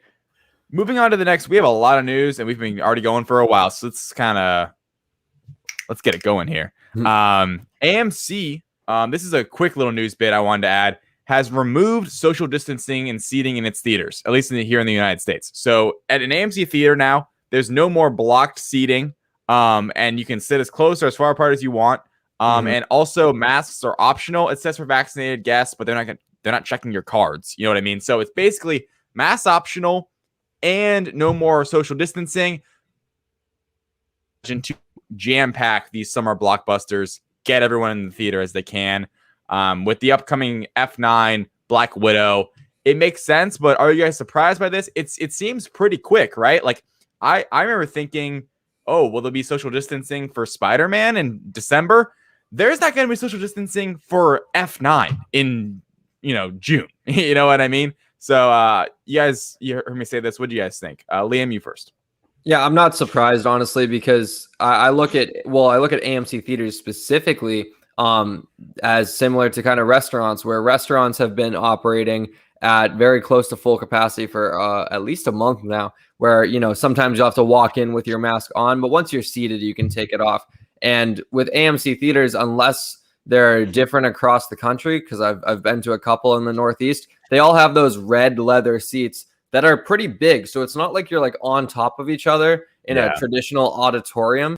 Even when you're side by side with someone, you're still like 2 feet spread out. And if we're looking at this from like a health perspective and a safety perspective, you're looking straight at the screen. Sure, you might turn to the side to grab your popcorn or turn to the side to like chat to your friend like very quietly or whatnot. But I don't really see a world where you're like breathing on people and potentially infecting people that you're not already close with, because most people go to the movies in groups. So you're surrounded by your friends, very similar to a restaurant. So not surprised, definitely relieved. I actually got to experience this a little over a week ago. Saw The Conjuring, The Devil Made Me Do It. I don't like horror movies. My friends wrote me into it, and it was actually a pretty good story. And I had a great time, and it was great to be back in a theater like normal. So yeah, definitely a fan of this news. Thomas, what do you think? 0% surprised. I'm actually wrong. I'm surprised it took them this long to break that barrier down, because what is it Mr. Krabs loves? Money! So, all right. Ready for this? Spielberg and Netflix ink deal. David, what the fuck does this mean? Yeah, so this is actually a really interesting deal I was reading about. So Amblin Partners, which is the I'll just read this. This is straight from Variety.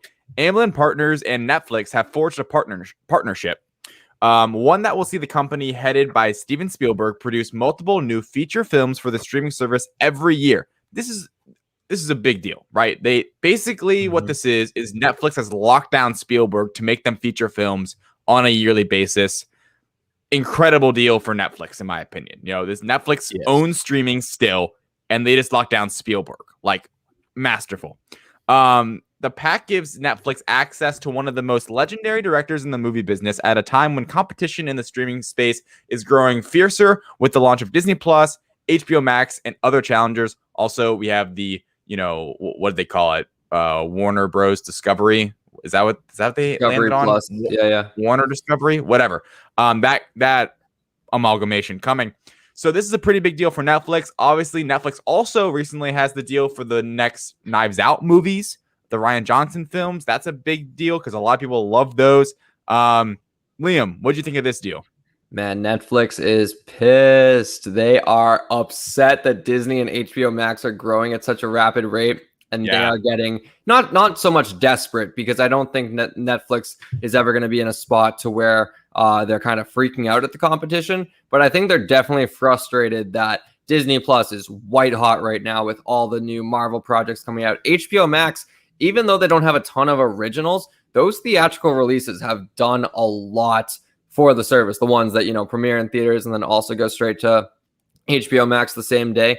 People have been attaching themselves to HBO Max more and more, and then they realize, oh my God, this streaming service has all of Game of Thrones. I never got into that. I want to watch that. Euphoria is also big there. So there's a lot going on with the challengers for Netflix, and unfortunately, like, they have a ton of originals, but not a lot of stuff that's getting a lot of eyeballs right now. The only ones that really come to mind are Stranger Things and Outer Banks as like the summer and fall shows that they have lined up, but this is just the latest in a long list of partnerships they've been working on. They obviously inked the deal with Sony to get the Spider-Man movies on there. I know it'll eventually end up on Disney Plus one day, but I believe they have first access there. And then, as you mentioned, Knives Out. They did The Irishman a couple of years ago. They got a lot of awards buzz. I think that Netflix is kind of embracing themselves as like the art streaming service in terms of movies that are going to get a lot of awards buzz. They definitely want to do their blockbusters, as we saw with like Army of the Dead, and then movies like Don't Look Up that has that phenomenal cast with DiCaprio and Jennifer Lawrence and everyone. But this just like screams like Steven Spielberg, household name. He's now ours. you're never going to cancel your subscription. Thomas, right before I get to you, I think it's interesting. I wanted to point out that, Netflix, that's the thing with Disney Plus. It's all original content, direct to consumer. They're not paying licensing fees for any of these brand new shows they're pumping out, like Loki specifically, that's doing phenomenally. Now they have Luca, that's their own. They own it completely. Netflix has always licensed things. They already lost The Office, Friends. So obviously, they're weakening a bit, but they still have great originals. The interesting about these deals that I like as a move for Netflix is it's less about licensing movies that were already made and more about we're going to partner and bring these creators in to make Netflix original. So then it becomes original content instead of just this person made that movie. We'll buy that. Now it's Ryan Johnson, Steven Spielberg. Hey, join basically our studio and make us movies for our streaming service. Thomas, your thoughts on this? More Spielberg productions. Yeah. We're guaranteed one every year now, it sounds like. And it's a great move for Netflix. It's a bad move for my pocketbook and my time management. Because I really want to watch all these movies. I guess I haven't seen Army of the Dead, so it's very exciting. And it's kind of like a planting of the flag of solidifying that streaming is the future. Spielberg, who many would claim to be the greatest director, it's many people's favorite directors, especially in it's a lot of people's filmmaking favorite director in filmmaking. Him going being like, you know what, we're going to sign with Netflix because it's a good deal for both. We both get to create. They're going to give us money. We're going to bring in viewers and create great content. It's brilliant. And it really kind of feels like a huge power move that is going under the radar right now. Yeah. Moving right along here. Aquaman 2. Yeah. Aquaman and the Lost Kingdom. What's the plot? Oh, I don't know, nor do I probably care. But we have a title, Aquaman and the Lost Kingdom, coming out December 16th, 2022. So it'll be kind of the Spider-Man spot of this year. They came out in December with the original in 2018. It did very well, $1 billion film. James Wan is back to direct. He shared the image of the Lost Kingdom being the title, and he captioned it saying, "The tide is rising." I'll be honest, Aquaman 1, I could take it or leave it. I understand it did great. Jason Momoa, everything. I wasn't super into it in the theater. I only saw it the one time. Thomas, what do you think? What do you think about the title, and what do you think maybe the plot may be? I love the title, and the title gives me exactly what I needed to know about the plot.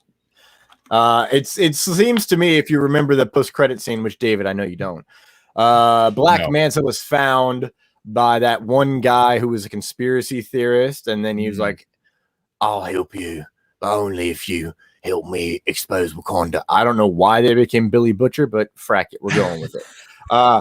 And so it's like, okay, Black Manta is going to want revenge on Aquaman, and that guy is going to want to find Atlantis. Aquaman and the Lost Kingdom seems to be that the Lost Kingdom is about to become very public. Aquaman is about to be, page one news or opening headline news, leading what the news. How many times am I going to say news? And it's going to be about protecting Atlantis, I assume, from pillagers, because isn't that what Black Manta is? I mean, pirates, we'll say. We'll just say pirates. Makes it easier. Liam, what do you think?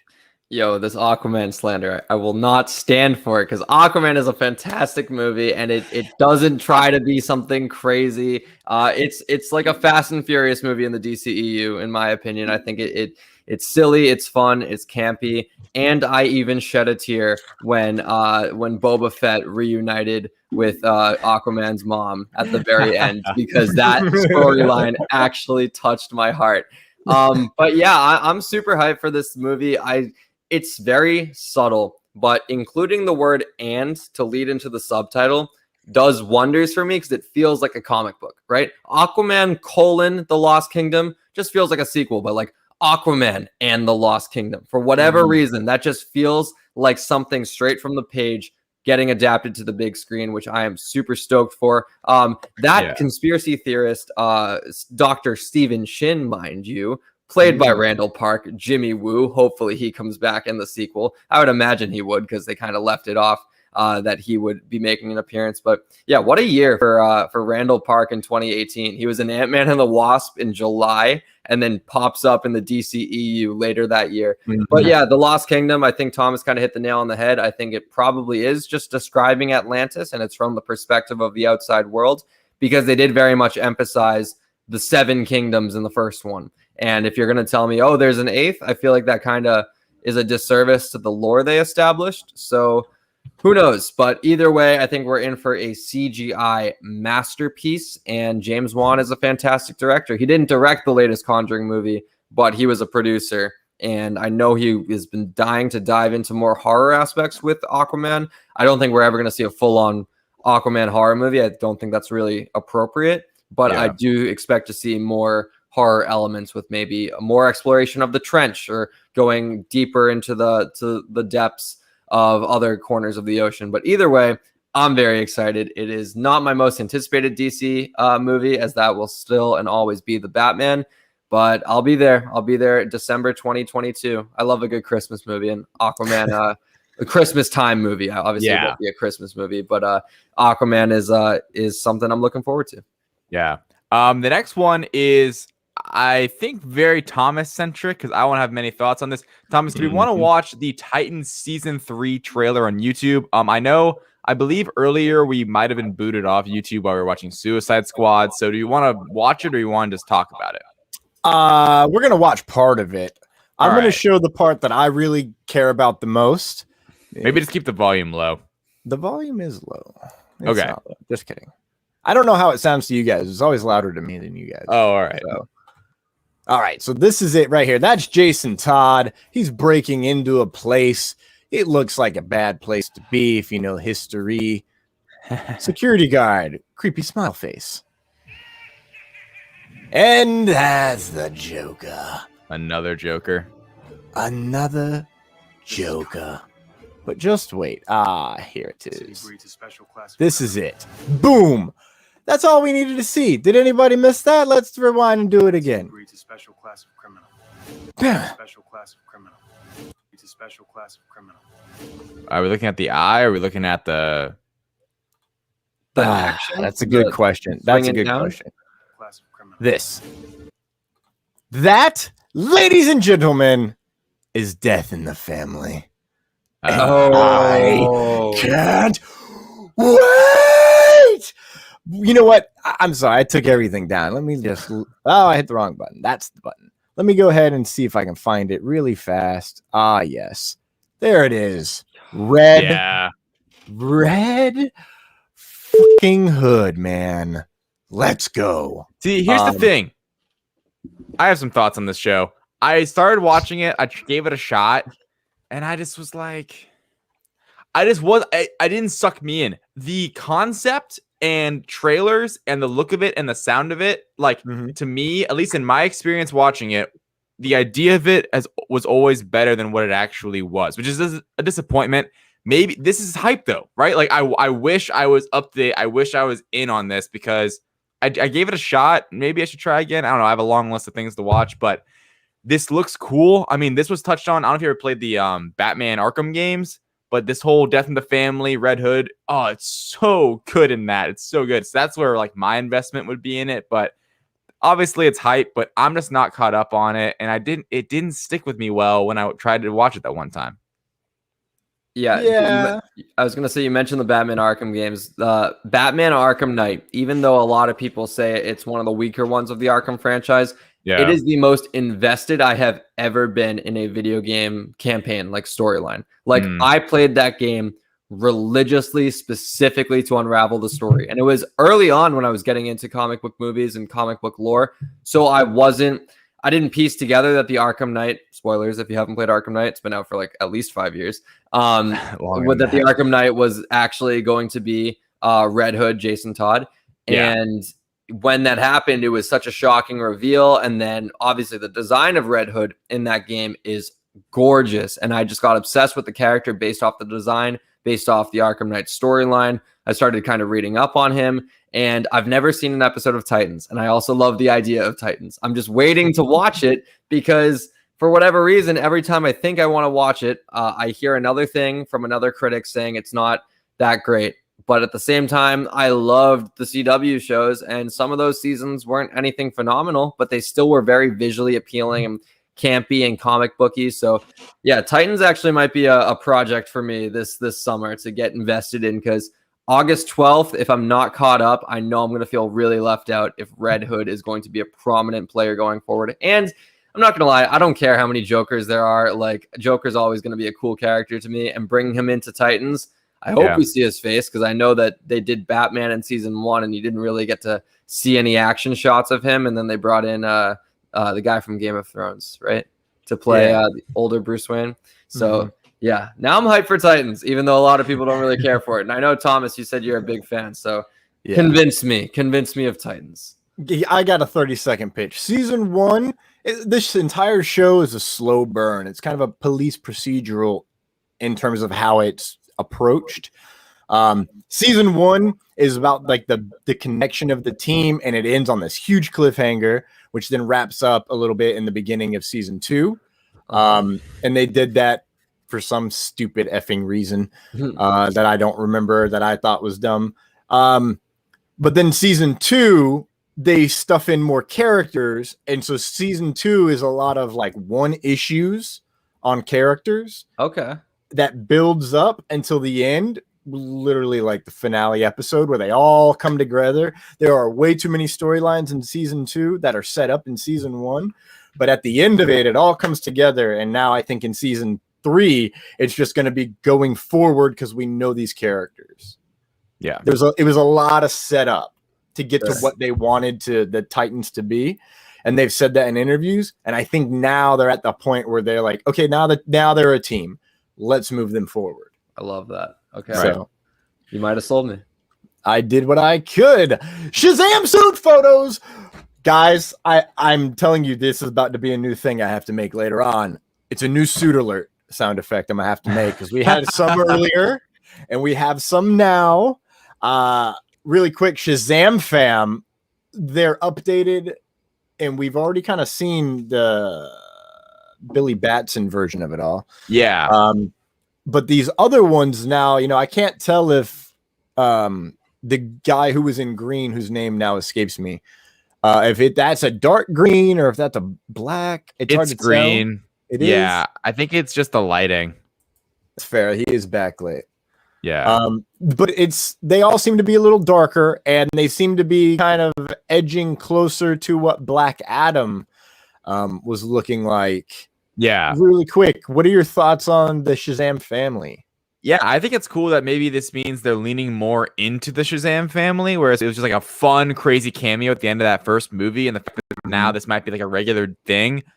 Bringing these actors in, letting them be the adult counterparts of these kids. It's such a fun little concept, little idea of Shazam, just like the gimmick of it all. It being these children going around as superheroes. I think they look great. I think I already missed the glowing lightning bolt, though, right? This is a bit more serious, right? It's a bit more DCEU like, if I will say, which I don't know if was always a great thing, kind of being a little darker. As we've been saying with the guy in green, he looks like almost like a darker suit, or just looks that way anyway. It is called the Fury of the Gods, though, and this does not adhere my anticipation of the movie. I think they look really cool. I just missed the glowing lightning bolt. I thought that was a really cool. I thought Shazam in the first movie looked awesome. Like, I wouldn't have touched the suit personally. I would have just kept it his suit, kept those suits regular, but they do look pretty badass, I will admit. Liam, what do you think? Yeah, I dig all 6 of those suits. I think they're phenomenal. I love how each one kind of harnesses a different color, even though obviously the green looks very, very dark. I'm sure that it's just the lighting, though, honestly. But yeah, the Shazam suit, I thought the suit from the first film was fantastic, but I believe it was John Campia, if you guys are familiar. I watch him like all the time. He's great on YouTube for film content and all that. He pointed out that the initial Shazam suit, even though it looked great, it kind of looked like padded in a way that, like, it looked like the suit was like making the actor who, why is his name escaping me right now? The guy Zachary Levi. Zachary Levi, yeah. Fandral from Thor: The Dark World. Anyways, I love that movie, as I know Thomas and David both with the big know. one. But this suit very clearly shows off like that he's been putting in work in the gym. Like this one doesn't look like it's like enhancing him whatsoever. And I think that's kind of down to the material that they use, like the style and design. Kind of similar. I mean, obviously different from the Flash little emblem we got teased, but DC really likes to hearken into material and design with their suits, and I think it definitely helps them just kind of stand out from the normal. So yeah, big fan of all these suits. Yeah. Yeah, last bit on this, I agree. On the suits, they show off what the actors have, the work that they've put in, but I've seen the comparisons of these suits versus the first movie suits, and if you look at them, they are padded. They did do a little bit of padding. If I'm remembering correctly, there was an interview prior to, they said that it is a little padded, the first one, because they had to actually fill space for the electronics as well. Sure. And that would be the same way in all the suits. So there are a little bit padded.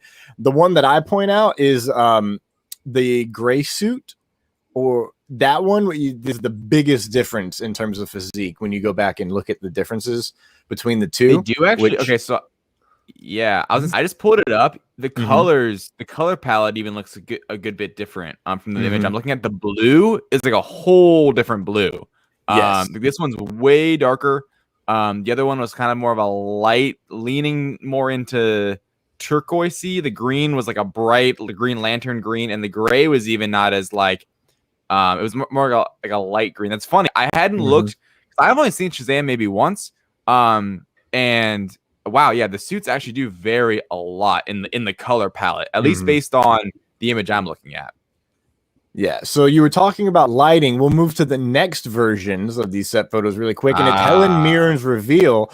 It's interesting that we were talking about lighting in that way, because that suit looks gorgeous. I'm talking about Shazam's. It looks very bright, looks way more reminiscent of the first movie in terms of the color itself. Yeah. And I have a feeling that I got this weird feeling with Flash and this movie that they're going to have a warm filter on this, on the way they shoot this film, just in the color grading of it all. But this is the picture that I really like the most. It's the best that we get of Helen Mirren as who's she playing? Hespersa? Isn't she the villain? She is. I think she's playing Hespersa. Okay. She looks like an absolute badass. Yeah. Thoughts, fellas? Okay. Helen Mirren in this movie, sign me up. I think she'll work great. I love the idea of her being the villain. And she looks great. I didn't think she'd be in this whole like getup, but I love it, right? Like I think it's gonna be awesome in the theater. She's just a phenomenal classic actress that's been in so many films and great in all of them. So yeah, it's cool to see her in like a superhero villain getup. I never thought I'd see the day. Liam, what do you think? Yeah, Helen Mirren just being in this film adds a ton of legitimacy. Not that Shazam needed it per se, but this is taking a step further of saying like, oh, we're not just like, oh, kid turns into superhero and we got Zachary Levi to play the superhero, because when he was cast, he wasn't exactly like an A-list star, and I don't even think he's there yet. But this sequel, having Helen Mirren, and then obviously The Rock having his Black Adam movie shooting right now, probably going to release, within a calendar year of this movie as well. It takes this franchise to a whole nother level. It takes it to a franchise. Like when the first Shazam came out, I think a lot of people had fun with it and didn't necessarily think like, okay, yeah, this might just be a one-off for DC. Us who like follow these films religiously know that there was a plan to make this, probably a trilogy and a big franchise, and eventually do a movie, Shazam versus Black Adam, which that title alone, once people see The Rock, having both names in the title is going to make it $1 billion-1.5 billion easily. Can't wait. And it, subtly could become DC's most lucrative property. I don't think that they would ever expect that when they were first penning these projects. But yeah, back to the set photo though. Helen Mirren, I think, looks great.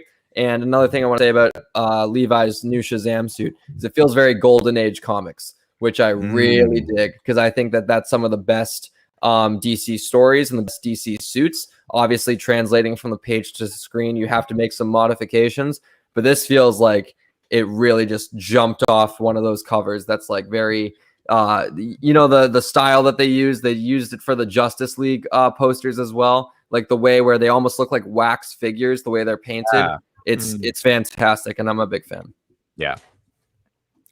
All right. Now not as fun news. Yeah, so this is not as fun news, right? So Scarlett Johansson recently was speaking to, I believe, the Hollywood Reporter about Black Widow's portrayal in Iron Man 2, and kind of she was criticizing what that character was in that film. I have this full quote up. I'm going to kind of point out some of what I think is more of the meat of it.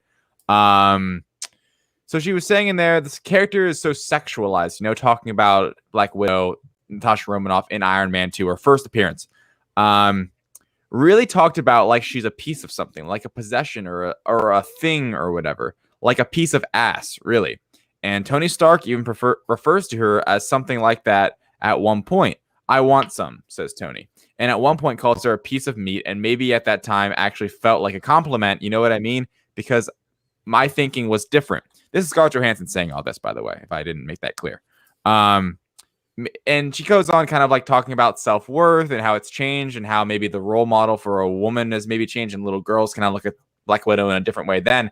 My thing is, so super valid point. I mean, there's definitely bits of that in the movie, but I think the character from that point to where she is now, Black Widow, I like the growth that's been made, and I have a hard time almost criticizing it because in Iron Man 2, that's kind of the point, and then it flips on its head, and then she's this badass agent who you just thought was like, they make it seem like she was just kind of just some random assistant that was good looking, and it turns out she's so much more. So I understand her criticism of what she was in that movie. But over the years, it's been cool to see the growth just as a character from where she started off in that film. Liam, let's start with you. What do you think of Scarlett Johansson's criticisms of her character? Yeah, I think a lot of them are warranted, but another light I kind of want to shine on this is, as you mentioned, the character progression. Where Black Widow was in 2010, sure, she was working for S.H.I.E.L.D., but she was still very much a spy. She didn't really become an Avenger until 2012's Avengers, where she kind of left the interrogation life behind. And she mentions literally in Avengers Endgame when Scott Lang comes in all feverish, have either of you ever studied quantum physics? And she like says, only to make conversation. And a lot of people interpret that as, okay, when she's interrogating someone and she wants to get close to them and get some information out of them, she probably does it in a flirtatious way. I feel like that's kind of the character that was not set up, but introduced in 2010's Iron Man 2. And I think that she used a lot of seduction to get closer to Tony Stark and learn more about him.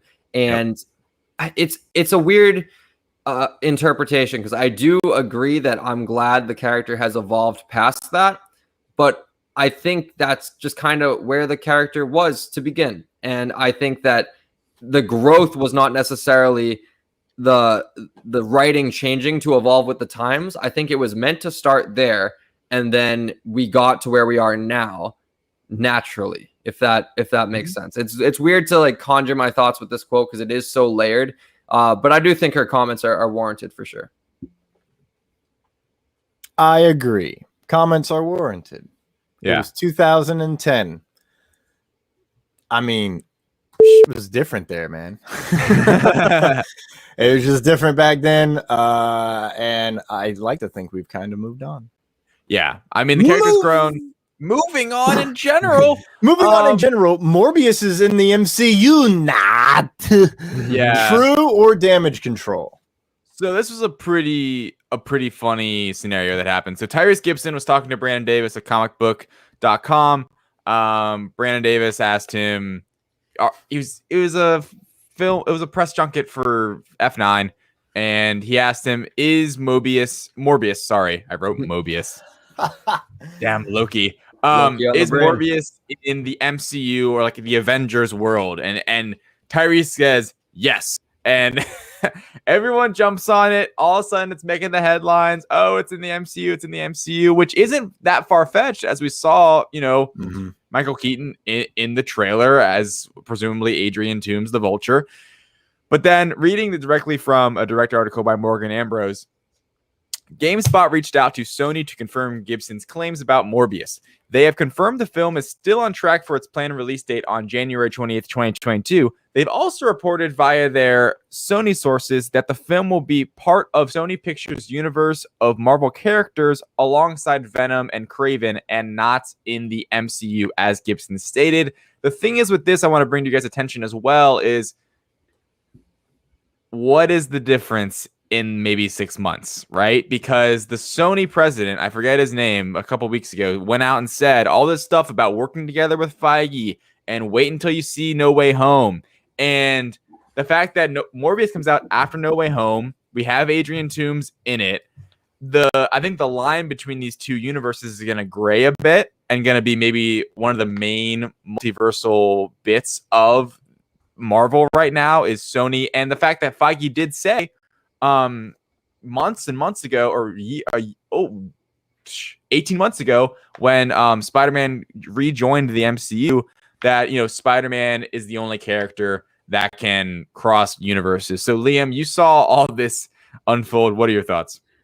I will take a stance here and say Morbius is not in the MCU, but Sony will forever use the teasing to their advantage. When I hear a quote saying, "Oh, wait till you see No Way Home in December," I don't think that means anything other than go see our movie so we make money, and we're going to tease you to get you there. And I think that they will continue to drop little tidbits of maybe it's connected, maybe it's not. But I don't think Kevin Feige lets anyone play in his sandbox that he doesn't have an invitation for to begin with.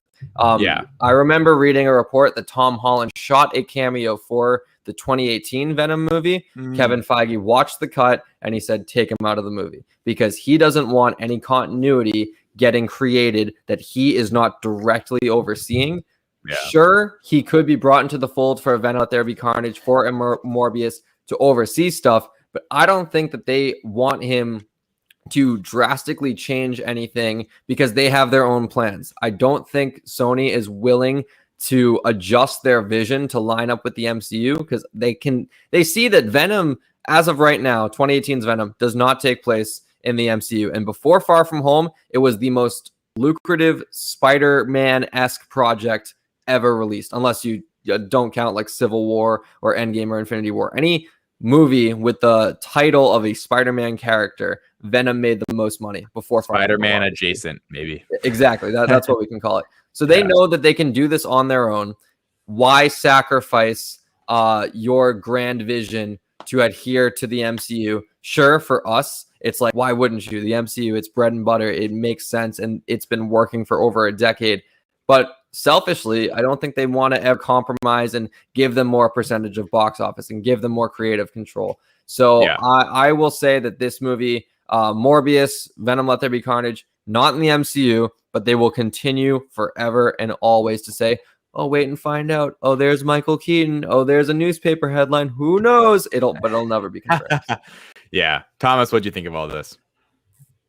You guys made compelling points, and to the point that I had to be contradictory. I think Morbius will be in the MCU asterisk because I think No Way Home in the Multiverse of Madness is going to kind of do what Crisis on Infinite Earths did, which was like unite everything in its own, like all these universes exist. And then at the end of it, once the MCU is all closed right back up, Morbius, his future will have been directly branched from the MCU events. So asterisk. I will say real quick, though, the only reason why I doubt that is because Morbius was supposed to come out July of last year, which would have meant it was always supposed to come out before Spider-Man No Way Home. And unless they've been super secretive, I haven't heard anything about Morbius reshoots to maybe make the story happen after No Way Home's events, yet before Multiverse of Madness, because Multiverse of Madness, I believe, is March, while No Way Home is December, and then Morbius is January. For Morbius being sandwiched between the two when it was supposed to come out before the two, makes me doubt whether or not those tie-ins happen. But then again, who knows? Sound stages are very secretive. Maybe they shot reshoots during the pandemic. Yeah, and I have a take too, where I think the Adrian Toomes cameo is no more than probably what we saw in the trailer. Maybe a brief conversation, but I don't think he's actually in it. Like, I think that's like, in my opinion, like Morbius, they're making it because, you know, it's another Sony property they can make money off of. Jared Leto, they got him in the role. It's going to be a contained story, and I think there's going to be that tease, right? I don't know by then if there's going to be a Spider-Man, even though there's the Spider-Man poster and all these things that make you just kind of scratch your head, right? Because like that one Spider-Man poster is a screen capture of the Andrew Garfield or the Tobey Maguire suit from the Spider-Man game. You see it on loading screens. You have the suit on, which is just like it's so bizarro. But Morbius, I think, won't be that consequential. That's just what I think. And for maybe one of the reasons that Liam said too, with the release date initially being earlier, and I think it'll mostly be a contained story in like the Venom verse or whatever you want to call it. The Sputnik. And all I'm going to say, non-linear storytelling. Emilia Clarke reveals BTS MCU love, which, I mean, duh. But my question is, who the frack is she playing? Yeah, so Emilia Clarke, I forget who she was speaking with, but basically they asked her if, hey, you know, if you could, would you want to be in the MCU for the next decade? And she goes, I'll sum it up. I'm so down for that. Sure. You know, like she complimented it. She says every actor she's talked to in the MCU, she's just heard rave reviews about, and like, absolutely she would. Right. But yeah, who is she playing? What's like the highest, who has the best odds right now? It's oh yeah, it's the princess or the queen. Yeah. No, who's that one character? Oh no, that's the one that I wanted. Yeah. Agent Brand. Abigail Brand. I will say, like, just kind of on her comments, I think Emilia Clarke's great. I think it's so funny now we're gonna have 3 of the main characters from Game of Thrones in the MCU suddenly. It's really cool, and I hope they all stick around for a while. Secret Invasion is gearing up to be quite the event, even though I feel like a lot of people don't even know it's happening or don't really know of it because it's a Disney Plus series, and it's not and it's a secret. And it's a secret. Hey, got me there. Pun invasion.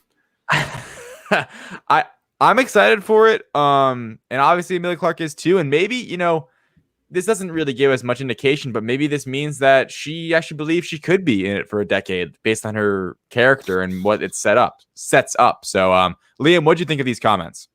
Yeah, I'm pumped that she's willing to take on, say, a decade of work in the MCU. I know for a long time, actors were very hesitant to sign the big 6-picture deals. A big one was, I remember Joaquin Phoenix was very heavily rumored for Doctor Strange, and he just would not budge on doing a 6-picture deal. And I don't think they compromised with Cumberbatch. I think they always wanted him, but I think Joaquin Phoenix might have been their 1A to his 1B. But Emilia Clarke is a fantastic actress. I want her in more stuff because post Game of Thrones, she hasn't done a ton of films that have at least caught my eye. This is gonna be a great role for her. Getting really just thrown into fire because Secret Invasion, like you said, not on a lot of people's radars, but man, you guys both know how fun it is to do these kind of after shows for the Disney Plus Marvel content. Secret Invasion is I think it's going to feel like an Avengers movie every single week, or at least a giant Marvel crossover every single week.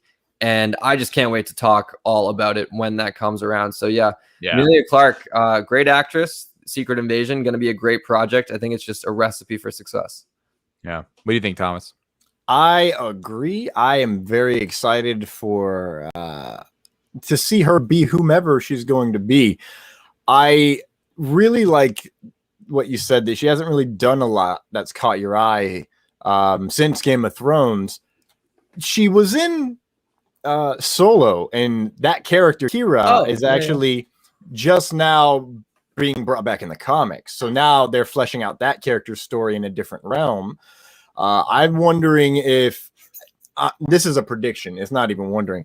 I think Secret Invasion is going to put Emilia Clarke back on the level she was, so that when push comes to shove in Lucasfilm, they can be like, hey, let's bring Emilia Clarke back for this character because they've seen her in Secret Invasion and they love her there. So if we do whatever we're going to do, they'll love her here because it's Filoni. You got to trust the 3 Fs. All right. Here's some She-Hulk news coming into us. Reading from a article by Tom Drew. Our friend Tom Drew made our logo. Check it out. Check out all of his art at Tom Drew. What is it? TomDrewArt.com, I think. Hopefully I got that right. He wrote, according to the direct sources, a direct exclusive, Scar will appear in Marvel Studios' She-Hulk series. The character's rumored role in the show is unconfirmed by Disney and Marvel at the time. In the comics, Scar is the son of Bruce Banner, conceived during the Hulk's tenure as on Sakaar during the Planet Hulk storyline. So obviously we've had a different kind of interpretation in the MCU, but he has been on Sakaar. He possessed very similar powers to his father, though also inherited abilities from his mother. Kyra.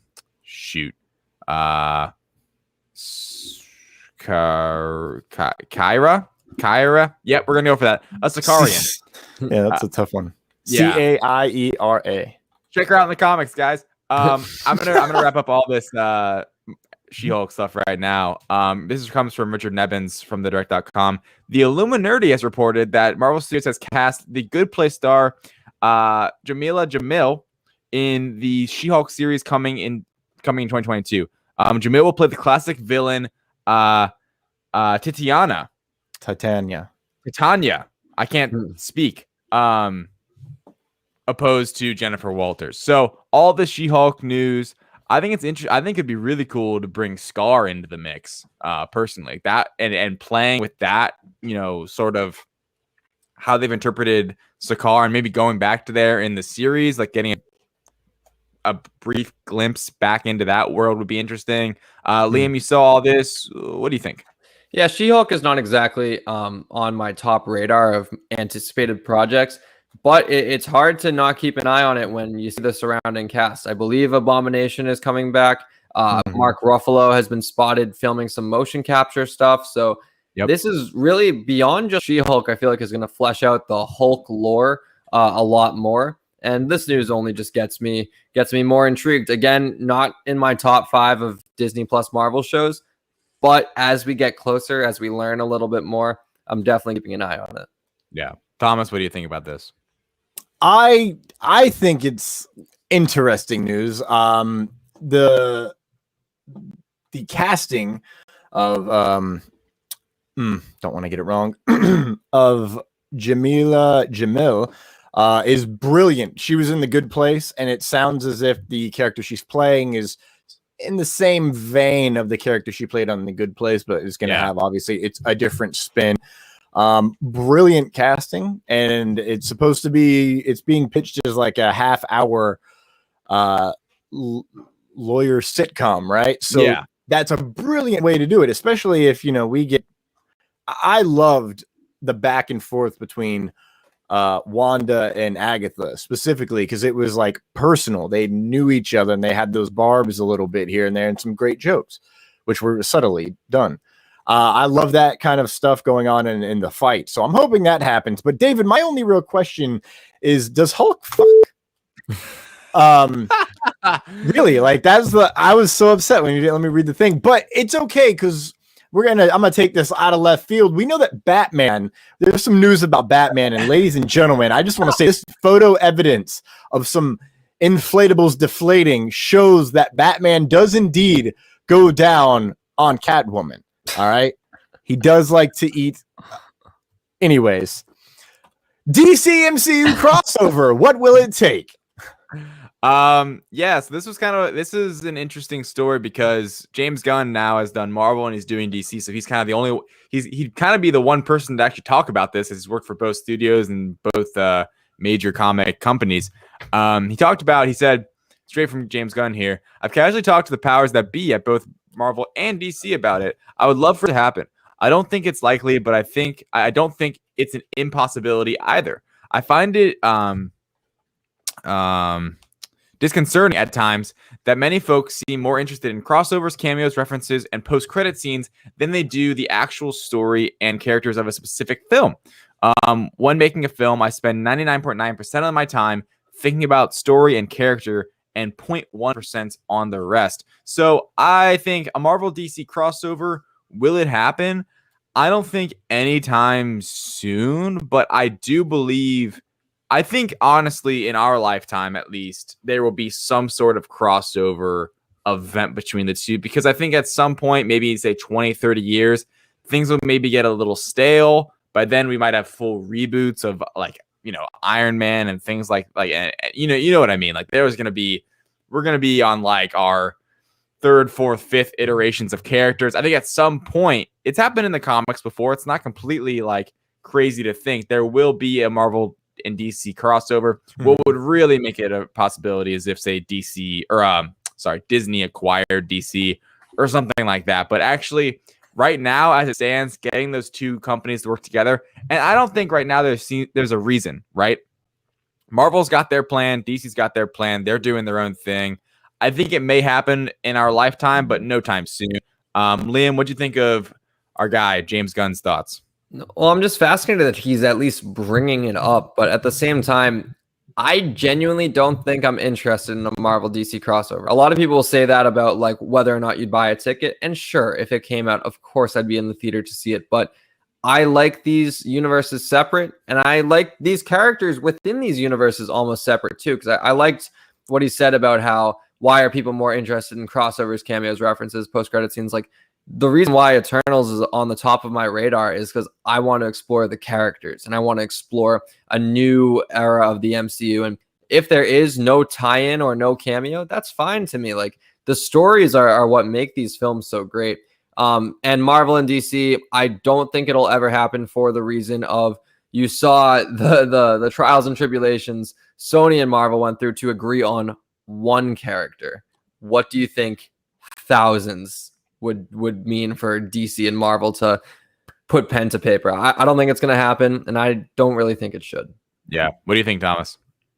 I thought this would actually be a very short topic. But I think it's going to happen. It will, and even for the sake of a novelty thing, whether Disney buys DC to make it happen, it sounds to me like they're like, oh, they'd be interested. Well, we saw what they're doing with Sony. It seems to be working out. You know, that's one big thing there. And for a one event film or maybe a 6-hour series or something, I mean, why not? That's my question. Will it happen soon? Nah. I mean, soon is relative, but I don't see it happening in the next 15 years. So not that soon. And everyone always says it's a money grab. That's what they do it for. I disagree. I think they would do it just for the fucking fact that they can do it. That's them going, we own everything. Here it is. You're welcome. Speaking of owning things, we have bills that we own, so we'll be right back after a quick ad break, and then we'll jump into lightning news, the fast news segment that I forgot about. Hello, I'm Thor, son of Dale, here to tell you about the Life of Thor Productions official shop, the only place where you can get your official merchandise for the Lights Thunder Action podcast and Life of Thor's Thor Watches series. Whether you want t-shirts, tanks, hoodies, mugs, and masks, Life of Thor Productions official shop has you covered. If you happen to recognize there's an item that you would like to buy that's not in the official shop, head over to the Lights Thunder Action podcast or Life of Thor and request that item, because if you want it, we'll sell it. Just head to lotproductions.threadless.com/collections to get the item that calls out to you via the Force. Again, that is lotproductions.threadless.com/collections. Thank you, and have a Thortastic day. Hello, ladies and gentlemen. Welcome to the fastest news segment that has never existed. This is Lightning News. First up, Groot to Planet X. I'll read the quote really quick before I get into my question. I am Groot. I am Groot. I am Groot. Just kidding. Vin Diesel encouraged Brandon Davis to ask Marvel Studios president Kevin Feige about the Groot story. Quote, the Groot story he's excited about. The return to Planet X. My question, gentlemen, which project does it occur? Guardians 3? I Am Groot, or the holiday special? Oh, shit. I literally, in my head, I'm like, oh, Guardians 3, right? But no, I think, I Am Groot. I Am Groot, sorry, has to be the leading candidate in Vegas for the Vegas odds. Because, like, animated, just about Groot, it's got to be in there. But I'd like to see it in, like, a live action bit in Guardians Galaxy 3. And I think Groot, to me, after the first in all honesty, Groot to me after the first Guardians has kind of gotten shafted a bit with his character development. He was the baby and then he's the teenager. But in the first one, I felt such a connection to Groot. And now I feel like, I don't know, he's kind of become more of a novelty. We've gotten closer with Rocket, for instance. Like, I feel like we're so close to Rocket Raccoon now. But yeah, I would like to see more about Groot's origins and more Groots and all that. I hope it's in live action, but my assumption is that would be in the I Am Groot series. Liam, what do you think?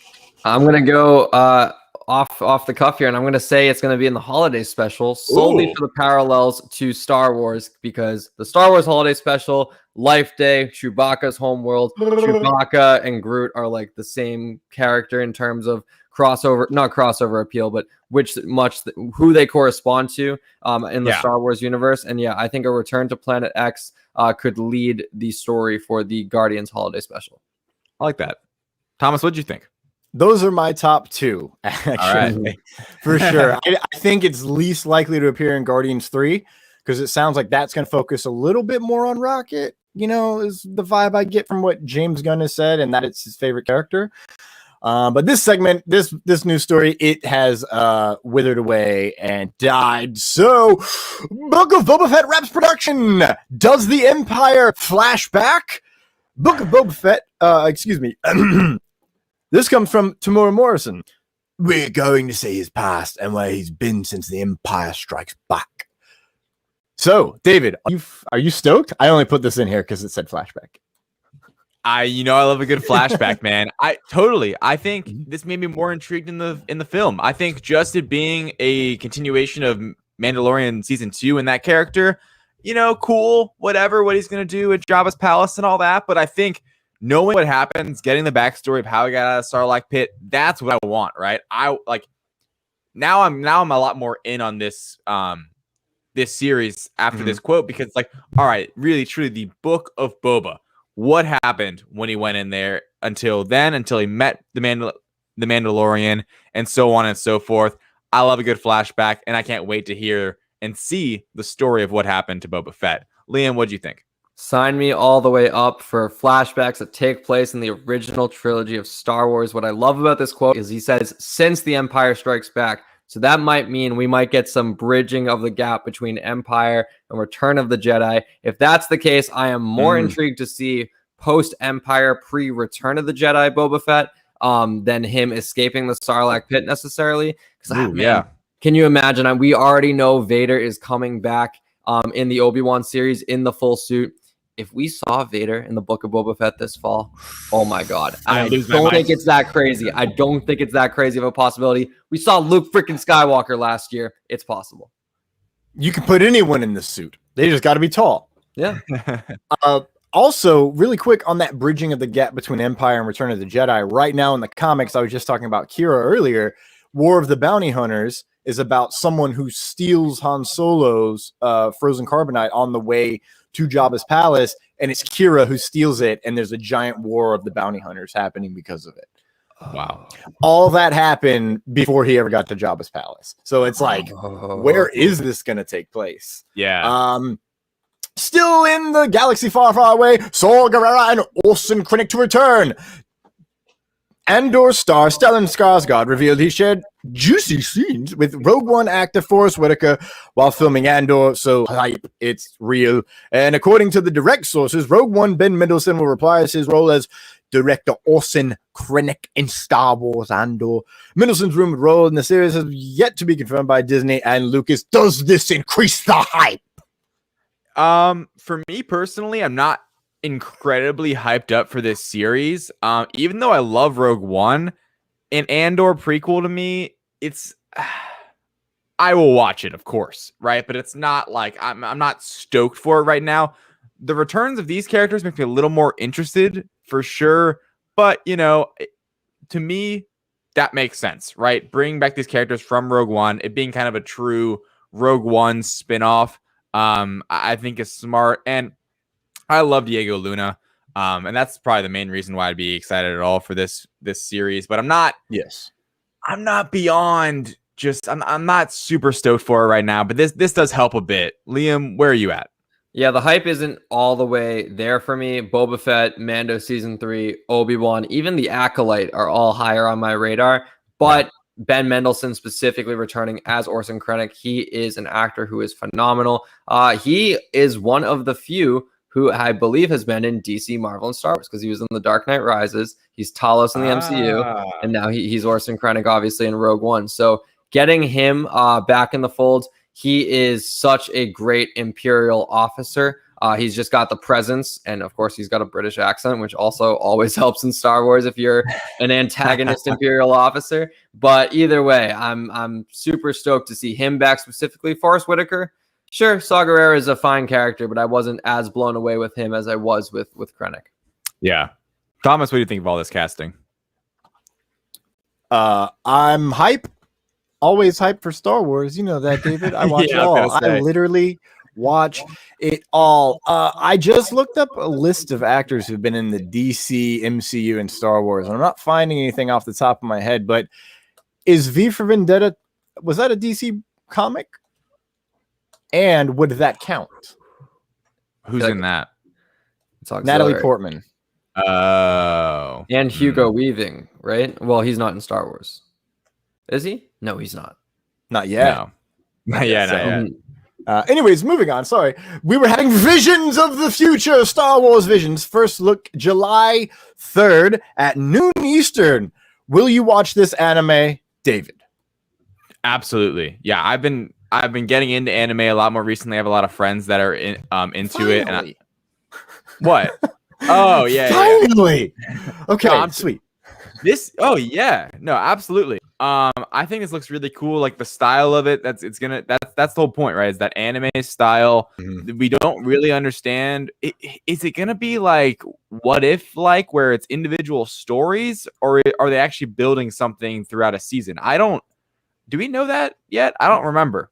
It sounds like singular stories is the vibe that I got based on their wording. And the fact that it's just called Visions, it seems like they're not really, it's not like Bad Batch, like Clone Wars, and you know what I mean? It's kind of like, this is going to be stylistic, individual Star Wars stories. I'm all in on that. I think the animation in this is going to be a lot more interesting, appealing to the eye than, say, Clone Wars and Rebels, personally. Like, to me, at least, I think it's going to be really cool to see, because you can look it up on YouTube.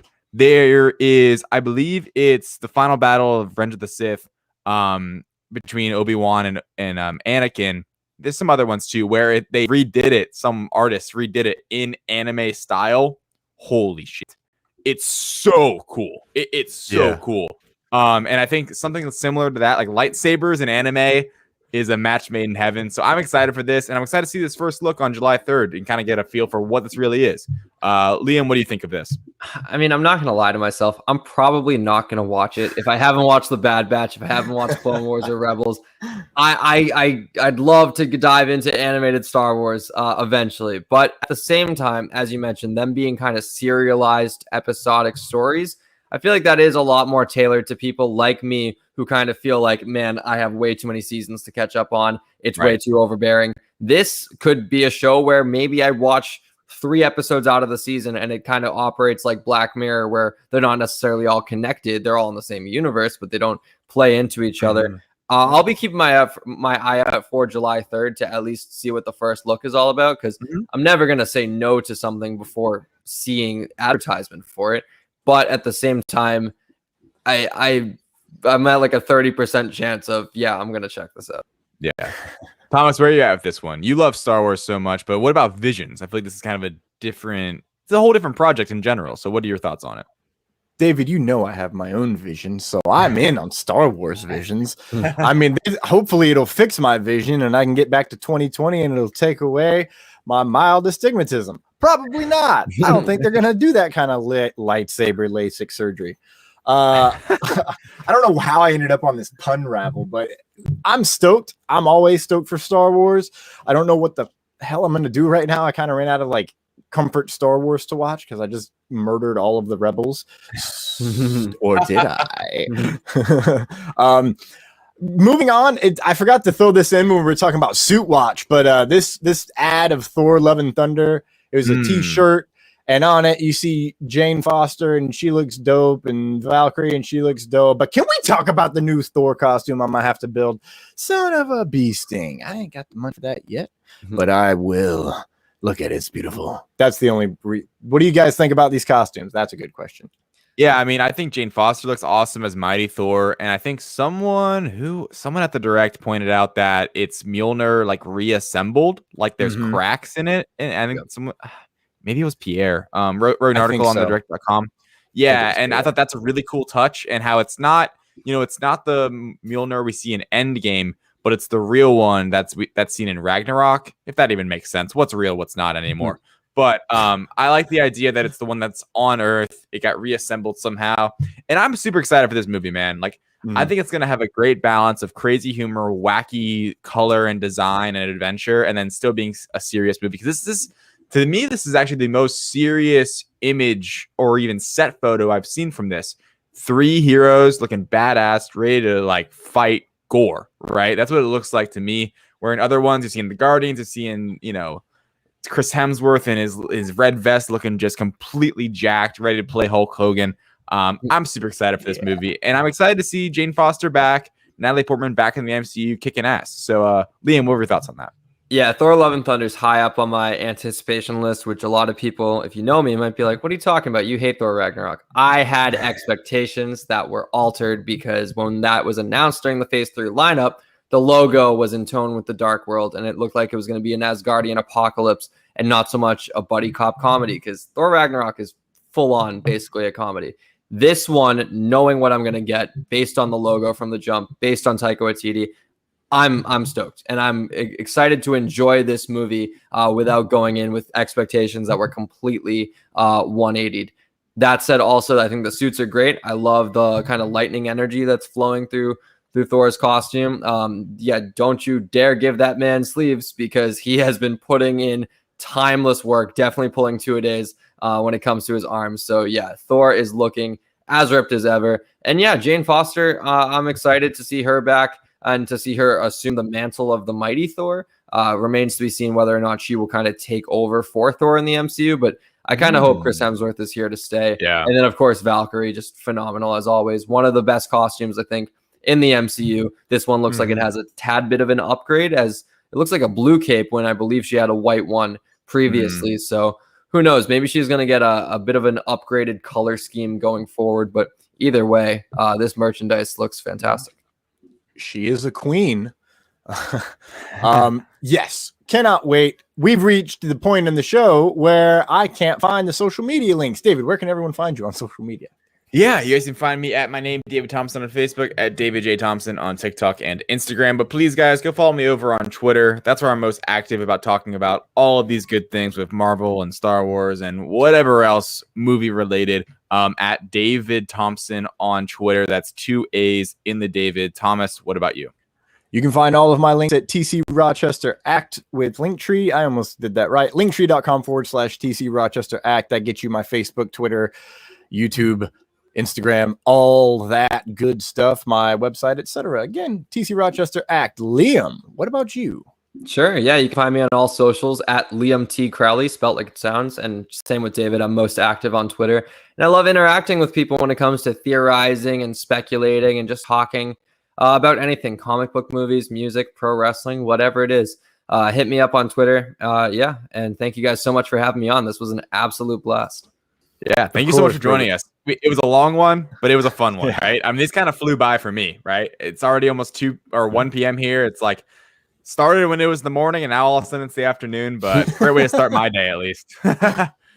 Yeah, no doubt. Thank you, Liam, for joining us. And it's important to note that LightsThunderAction has now had the entire podcast of the Direct podcast, basically. The hosts, both co-hosts on our show. So, David, we had a challenge. We won the challenge. They didn't know it was existing. Yeah. Well, hey, okay. We're gonna get Thomas on the Direct podcast very soon. Don't you worry. And yeah, if you want to listen, the Direct podcast, wherever you get your podcasts, new episodes every Fridays. Currently in the midst of Loki, just like every other film, TV, comic book podcast out there. But we're having a great time. Yeah, totally. Check it out. Subscribe. Yes, and in the midst of the Loki special, here's an update on the calendar. 2 days. We are 2 days away. We didn't even mention Loki that much. We're 2 days away from our next Loki special, and we are counting down to almost 12 hours until the premiere of Loki episode 3, aka my wake-up time at 2 a.m. tomorrow. Oh my gosh. Next week, we have Leah and Beth Ann from She Will Rock You Pod, and then the week after, at some point, we'll have Kleinfeld from the Direct, and then Liam will be joining us to wrap up all of Loki July 15th on the day after Loki's Day. Boy, what a show. We had so much that we did. Ladies and gentlemen, we've actually reached the end of the show, and as always, there's no there could be no show without the Clark Kent doppelganger to my right, world famous journalist David Thompson, bringing the news and spicy webs. Thank you to Terry McIver for his hard work behind the scenes with guests, socials, and research, without whom this show would be Bush League. Thank you to the HWWS WebTV family for supporting us and carrying us on the network. Thank you to Liam Crowley for joining us again for the first time. I'm already in the future. Time is relative, kids.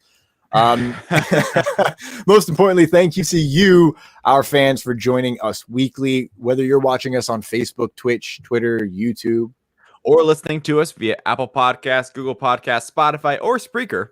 We appreciate you spending your time with us. Please like, follow, subscribe, drop us a comment, leave a review, give us 5 stars. If you're feeling generous, we appreciate all of your support. As always, I'm Thomas Carter Rochester. And I'm David Thompson. And I'm Liam Crowley. Oh, and I'm Liam. I didn't realize I was signing off too. And sorry, I was pointing. The points were not good. Yeah, you're good. Well, thank you for joining episode 61 of Lights Thunder Action. We'll see you Thursday for Loki Special 3 for all time. Always. Bye, everyone.